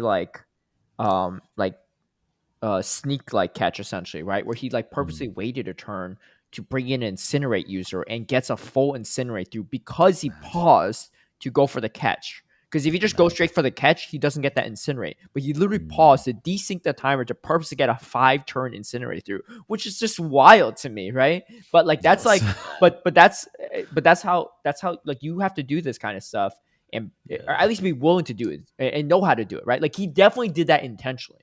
No one does that 100%. Accidentally on that level, right? Yeah. But the fact that that's something that even goes to your mind, right, and when you're playing, is it just shows so you sick. That he's playing on a very high level right now. And yeah, I mean, obviously Podemon's great too, right? I don't know if Podemon's been playing great this season as well. Both of them have been super consistent. Yeah. I mean, speaking of consistency, Tauntaun's also played pretty consistent too. He probably didn't get the finish he wanted, but still top 16. He's been super consistent. Yeah. Nighttime as well. Yeah. Marshall and Adequance. I don't know. A lot of these names, Arceus, Aurelius, all super consistent these days. But literally Pocket. I guess the top cut was nuts. Dude, I feel like Colin's consistent, but by his standards, I feel like he doesn't feel great about his gameplay. But anyone else would be like, dude, I'll take that average placement. But for him, because he wins so much, he's inconsistent, which is crazy. Sceptile Ice too is just nuts too these days. He's been doing really well this season. Yeah. But yeah, really great performance from everyone. I feel like you've seen Snork a decent amount of times too. He's always been solid, but top cutting consistently is crazy. But yeah, Doomebug's another great example, right? Kind of like Colin, he's doing well, he's top cutting, but just maybe not to their standard that they're used to. Yeah. But I think it's just the game the skill ceiling has increased so much that a lot more people are at the top of it now. True. So it's really hard to differentiate between how high you are on that skill ceiling, but if you look closely enough, you can definitely see it. And I think that grand finals and winners finals was really illustrate that too. Yeah, honestly, if Podemon didn't reverse sweep in the winners finals, I don't know if he could reverse. I don't know if he has a chance to even reset the bracket against these Wilders in the grand finals. So that was that reverse sweep in the winners finals is huge for him. But yeah, Podemon was playing exceptional because I remember sitting there watching, and I'm just I think he just lost a game, and he went into the next game with pretty much the exact same team comp. And he was obviously just aware. He was just I can play this differently and get a different result. But it wasn't and this is why I felt I'd prefer when people don't think about, a lot of people think about, teams and matchups and stuff a bit too linearly, right? They think almost as if a PV poke sim is the only thing, right? But it's Pataman played way more fluidly in that second game and just completely outplayed Zweilers. So completely same team comps, got two completely different results, and it was looking negative for him if he didn't do something, and he was I have to do something. He did everything. Yeah, reverse sweeps are not easy, but yeah, that's a big one. But anyway, congrats to all of them as well. Inadequance does steal a guaranteed invite. Yeah. Because wait, does anyone else steal a guaranteed invite here? No, right? It's just Inadequance. Just Inadequance. So one less for the Europeans, but yeah, I guess we got one back from Latam with Nezabethan. So true. That is true. Kind of. So we're really just taking everything from Latam because Marto's also taken Dude, how you got Steelmon complaining on X about Marto trying not steal a EU placement. Meanwhile, Nezabethan be silly and ain't no one giving Nezabethan crap. Hey, look, I think your first mistake was listening to Snewman say anything. Yeah. Sure. I know you don't speak for all VU, right? But that was just went through my head. But okay. Anyway, so let's talk about the upcoming events too that have been announced. There's a South Africa event. That's kind of crazy. So they have actually two: Johannesburg and Umhlanga. I probably butchered that pronunciation. Someone was saying it was Durban. I don't know South Africa like that, but Oh, what do you mean? The Drake of place his is tweet called? said it was Durban. Oh, Durban. Okay, Yeah, which might be like the region. I don't know. that's pretty cool though. Obviously, So yeah.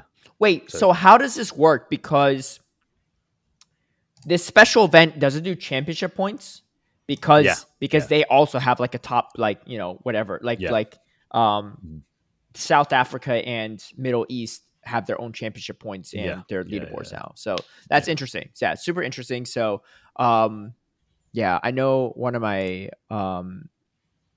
patrons or former patrons is from the Middle East as well. He was at UIC, so he's trying to get some of those points as well. I don't know if he's going to make it down to South Africa, but he's in the area like Middle East where like it's not that expensive to travel to Europe as well for tournaments. Right. So I think also so I think Bar the Gamer, who's like an Israeli player, so he actually top cut this weekend. Yep. And I think they come under Middle East and South Africa as well. Yes, however, and actually if I go on there, he's top of the rankings at the moment. So it'll be interesting because it's like I can't remember how many qualification slots Middle East and South Africa do get. I'm wondering if this lone placement. I think it's like 5 or so. Yeah, I was gonna say I think I remember it being a single digit. It's 5. Okay, I think it's. I don't think it's 10 because I remember it was less in Australia or Oceania, I should say. So I think it'll be interesting because so obviously you'll have the 2 winners of these 2 special events. Yeah. However, dude, there's a 5-way tie for 4th. Yeah, how did they determine that then at that point too? That's interesting. I mean, it's not going to stay like that, right? Because obviously, if you have the 2 events, then you'll have a bit more of a differentiation. So let's just say if it's top 5 and let's say. Yeah, but there won't be by the time they get there. I guess not. Yeah, but okay, let's say if there's some type of tie though, right? It won't be this many tie. But let's say there's a tie for 5th. Do they both go? What's the tie clause? I mean, that's a good question for even like other regions too, right? Yeah, because they probably haven't actually thought of that, to be honest. Yeah, I mean, I don't think it's a big deal if they invite an extra person, but I don't know. They might be kind of like strict on that because just like ties at locals are just a coin flip for points. Oh, okay, yeah. I was gonna say what happens when there's a tie anyway, but yeah, they just put everyone on the higher rank. So, But because everyone, like, if you look at the African one, right, they're all rank 4th. So I guess if it's top 5, then technically they all qualify. But... Yeah. Okay, and then we have some APAC events announced too. Yeah. That you can break down for us. So let me look at my. I'm gonna run to the restroom real quick, but feel free to announce it real quick. I'll just be right back. But rattle off the dates. They're not for me. They're for our APAC listeners. Fair enough. Yeah. So the Asian qualifiers are back now. Unfortunately, it is in the last season again. So I don't know how much you were following it last year, Kaz, but I think one of the issues was that it being in the last season and means that people are going to find out that they qualified really, really late on. Yeah. And then now they have to get visas, now they have to book travel, and all of that stuff is super difficult, super expensive for people from some of these countries.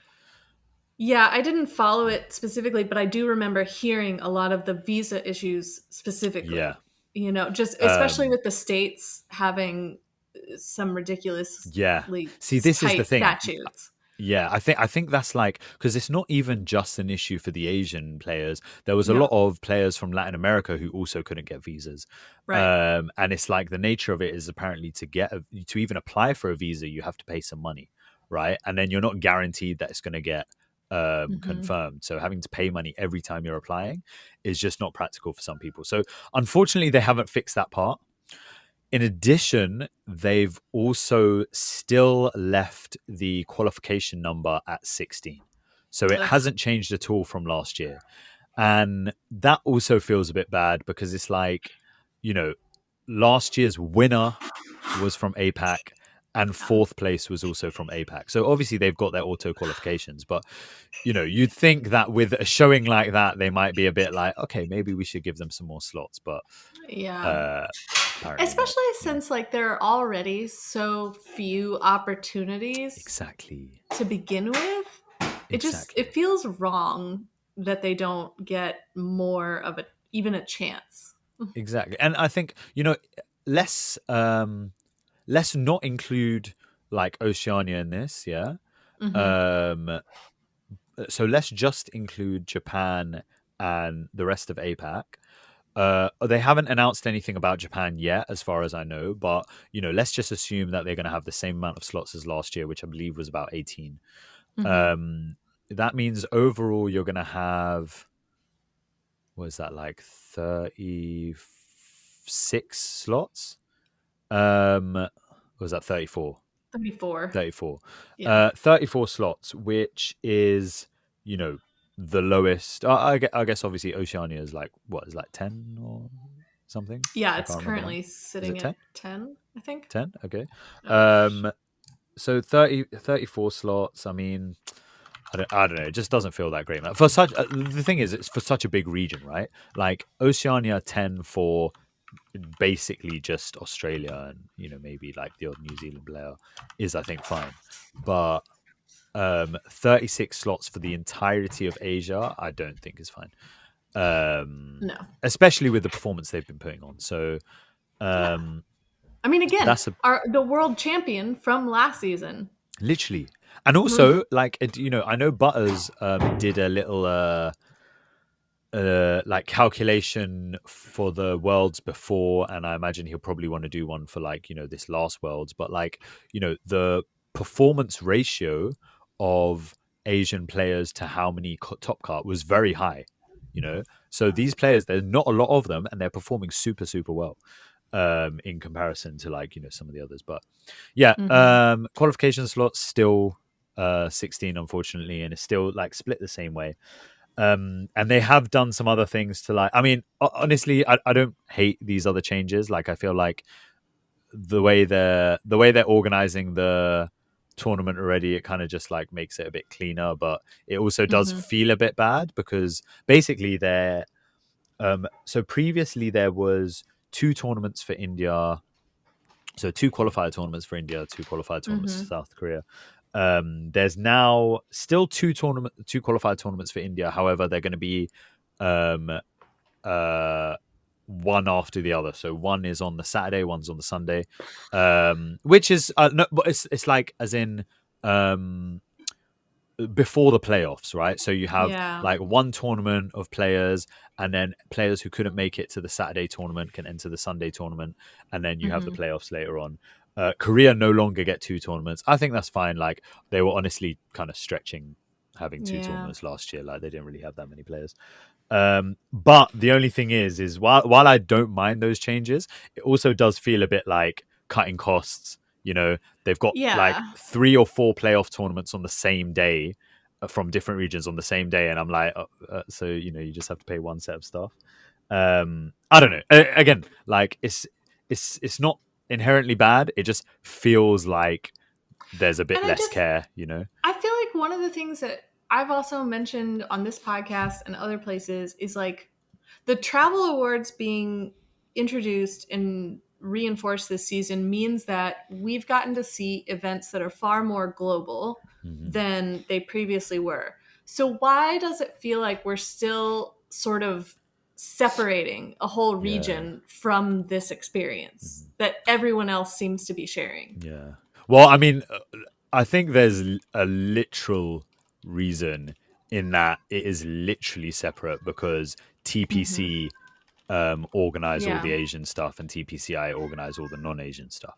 But I would love to see it merge somehow. But still, I know, and the thing is like they don't know how to work together. I know they do. Yeah, but what's interesting is that like, okay, so obviously, I don't expect it to happen anytime soon because obviously it's this. I believe it's the same organization in VGC and TCG as well. Yeah, but like I also I used to play Yu-Gi-Oh! And like recently I like still follow it and stuff. And like even in Yu-Gi-Oh! They have an OCG and a TCG. So they have basically the Japanese side of the card game and then the rest of the world side of the card game.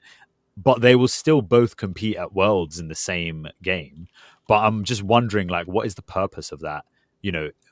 like in a completely different game as well? Like, are there any like just seems specific rude rules? Like, I don't understand.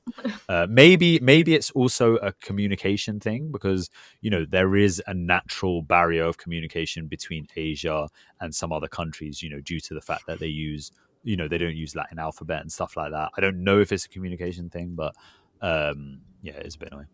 But so just to like list out what we have. So we've got the India qualifiers, and those will be the first ones starting. Registration's actually already open. If you're interested in registering, I haven't made a tweet from Dracoviz yet because I've just been a bit busy, but it was only announced yesterday anyway. But if you're in the APC Discord, you'll see like there's already, I've put an announcement with all the dates, but we'll do a tweet on Dracoviz at some point. But the registration for the India qualifiers is already open. And that shuts on March 11th, with the qualifier tournament March 15th to 16th, and the playoffs on April 6th. So India are getting 4 qualifiers this year, with Bill's Boy already being automatically qualified. Indonesia qualifiers, registration starts on the 11th of March. They get 2 qualifications. Thailand also starts 11th of March registration and also get 2 qualifications. South Korea get 4 qualifications, again, same as last year. Registration starts 18th of March. I think there's no point me reading the dates because everyone's going to forget. But like that, I'll pin the thing. One really interesting thing, however, different from last year, probably one of the only things that I actually fully back, is there's a new rule this year, which means that if a player can't attend Worlds or can't accept their invite, then they're allowed to decline the invite, and the invite will get passed down to the next person. Oh, that is good. I love that. So this means that you've got qualifiers. This is really very big because this fixes, like again, last year and the year before, even like I'm calling this the Scarlet Wiz rule, because he was the biggest, thingy of this. But you know what? Hey, is it just Scarlet Wiz, or what about your boy, huh? Who? Where was Nava Empire? No, but Nava tried. No, Nava tried to get a visa. I know, but if Nava couldn't, just like last year, it would pass down, right? Yeah. It's just I mentioned Scarlet Wiz because it's need Nava Empire Scarlet Wiz qualify wasn't going to go. I need Nava Empire to qualify. I need Nava to win. I need to see this. I need to see him perform as well, man. He's going to do sick, trust. But yeah, it's like for players who weren't able to compete in previous years, and like I say Scarlet Wiz, but it's like he's wasn't able to go because of his parents. He's still young, he's still studying, but he should still be allowed to enter the tournament because that's what it is. It's a tournament. If you can't beat Scarlet Wiz, then you're not supposed to be at Worlds, right? Now, if you're maybe one below Scarlet Wiz, you can be at Worlds. Yeah, it's fine. But I really like that rule because, again, even with people applying for visas and stuff, if they're not able to get their... Okay, actually, the visa thing isn't relevant because the stipulations around the rule are you have to rescind your invite. If I remember correctly, you have to rescind your invite up to 2 weeks after you get the invite. Okay. But also 60 days before the tournament starts. Yeah, so if they don't get a visa, then it's too late to pass down, which makes sense. Yeah, but I guess my question is for those that get the invite that potentially could pass it down.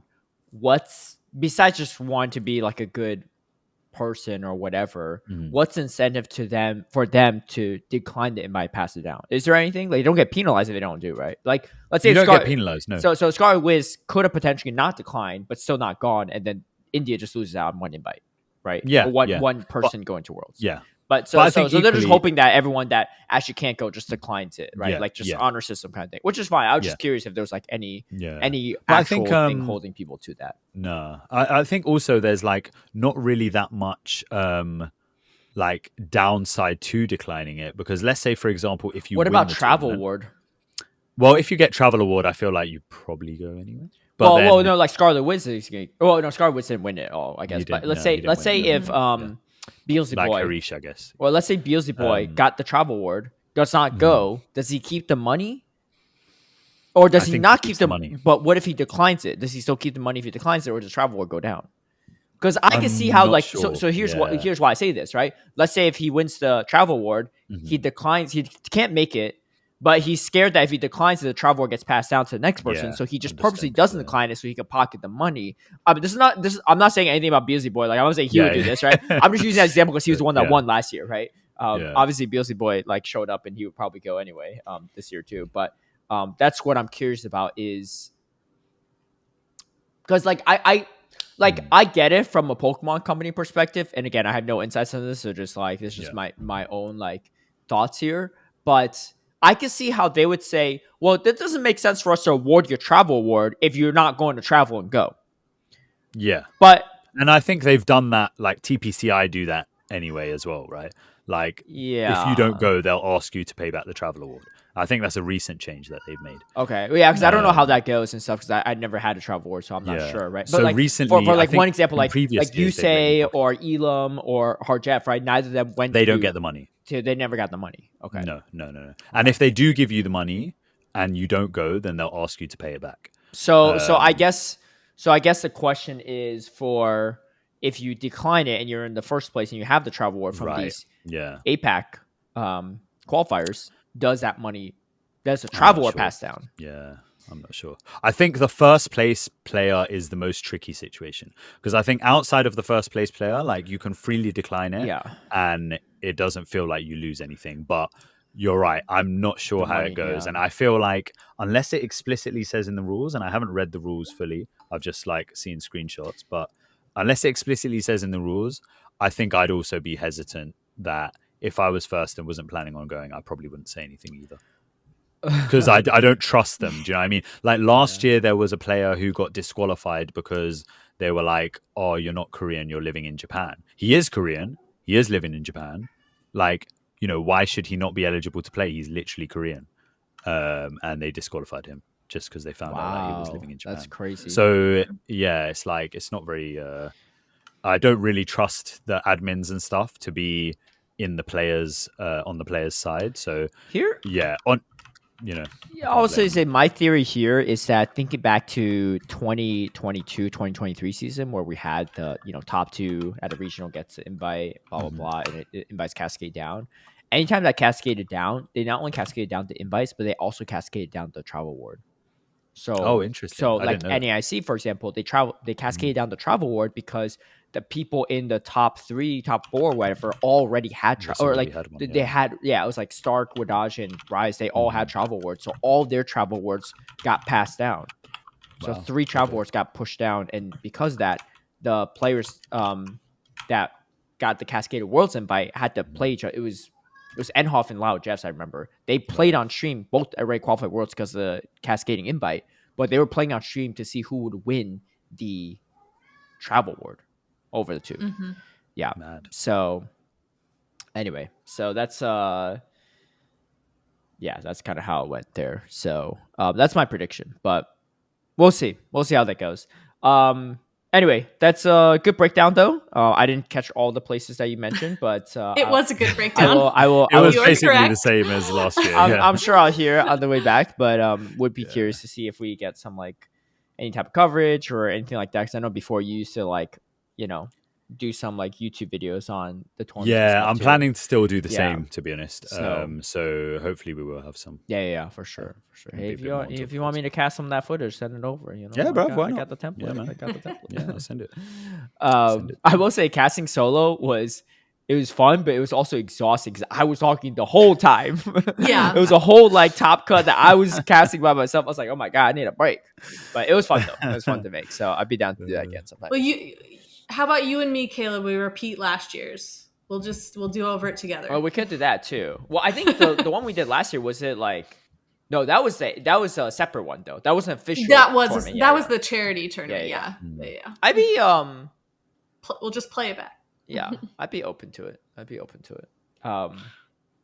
Okay, so I think we're gonna wrap it up here. I know we didn't have a chance to cover the tea topic and stuff or the YouTube comments, but I know Kaz has to run soon. I can tell it's later than usual because it's dark on Kaz's side. It's very dark. The sun's not usually setting like that. Yeah, the thing is, like, once the sun sets, like, all my windows in my apartment face west. So once the sun sets, it's just night in this apartment.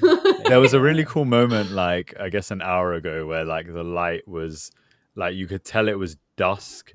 And it was like shining at the back of the wall. It was quite cool. Yeah, no, it's beautiful when you're here. Also, my cat is like, "Where is my dinner?" My cat's. I'm sorry. My cat was hollering too, but they always have food, so I don't really know why they're always meowing at me. But it is what it is.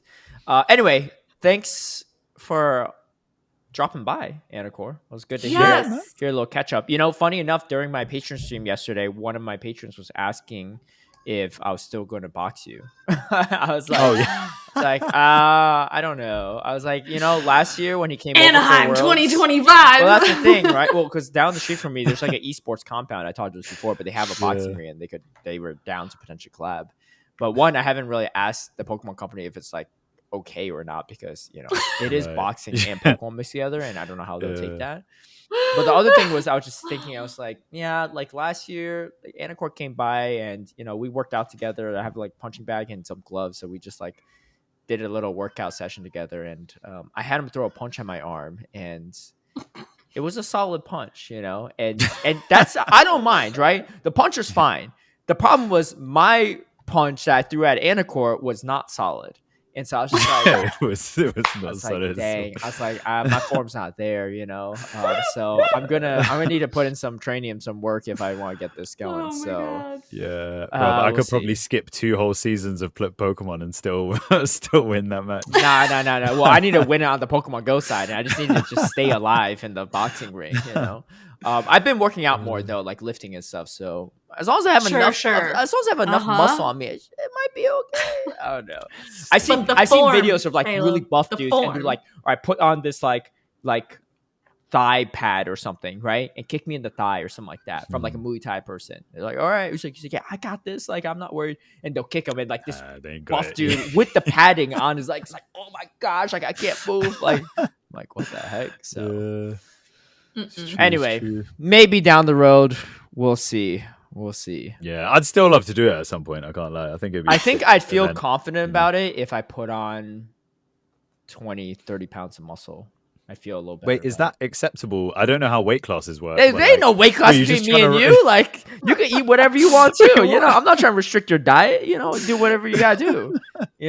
Bulk up if you need to. I'm just saying when the point where I feel comfortable about this is when I, get back to my.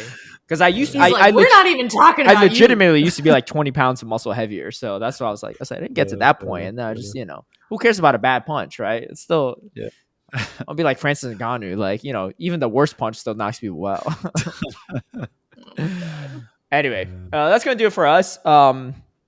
We may have you on back if you're free for our 200th episode, but we're still a solid 9. We're still 9 weeks away. It's 191, but, the weeks still take a while. So we'll see how it goes. Anywhere people can follow you at if you're doing stuff, or for those. I ain't even on Twitter no more. Oh shoot. Okay. Right. Well, how you keeping up with the times, right? What you know about? You gotta send. You know about Montoya or what? In the physical mail. Do you know about Montoya? Yeah, I think that's how you have to do it. Who's Montoya? Okay, see, you actually don't know. Okay, so that's fine. You actually are not on Twitter, because I caught this on Steve last week, where he was talking about how he only looks at the following tab, like you, right? He doesn't look at the For You tab. I was like, if you don't do that, then you miss out on all those pop culture references. I was like, you don't even know about Montoya, right? He starts cracking up. So I was like, I caught you in a lie, because if you're on your following tab, you don't know what Montoya is, and that's why I'm saying. That's why it was like a little test for you, because if you laughed at Montoya, then you're definitely still using Twitter. Still using it. I've got no idea. That's fine. It's some reality TV show. It's kind of wild. It's kind of wild. Okay. But. I don't know either. I'm on Instagram, but like I don't really encourage people to follow me there. I don't even post there anyway, so whatever. Yeah, he posts a lot of stuff that gets him canceled on Instagram. Yeah, go follow me on Instagram if you want to see all the cancelled shit. And obviously you can't reach me through Discord, apparently. Unless you're me or a few select people, I guess. I told you, physical letter in the actual mail. If I see you at the gym, if I see you. at the. Yo, someone from the UK teach them how to set the circle. That's all I want them to do. Yeah, do that. I mean, honestly, you can find me in London locals probably, or like you can actually reach me on Discord, like if it's important. Emergency. Go find them at Anaheim. Yeah, join the APC Discord. In fact, find out what all the Asian players are doing. That's true. You'll are more active there. Yeah, are people allowed to join that if they're not from the APAC region? Yeah, because I want people. I'm on there because then you can watch. Well, yeah, but you casted. That's why. Like me and you casted, so I'm on there for that reason too, right? But I have a little tab of like all the tournaments when they happen and all the team sheets and stuff like that. And I'd like people to watch it because like I think sometimes do people do scrims in the Discord? No.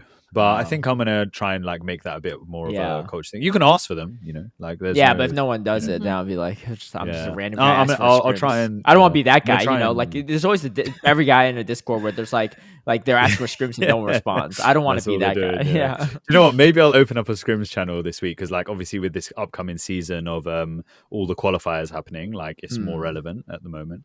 But I encourage people to join the Discord because like I want people to see what all the Asian players are doing.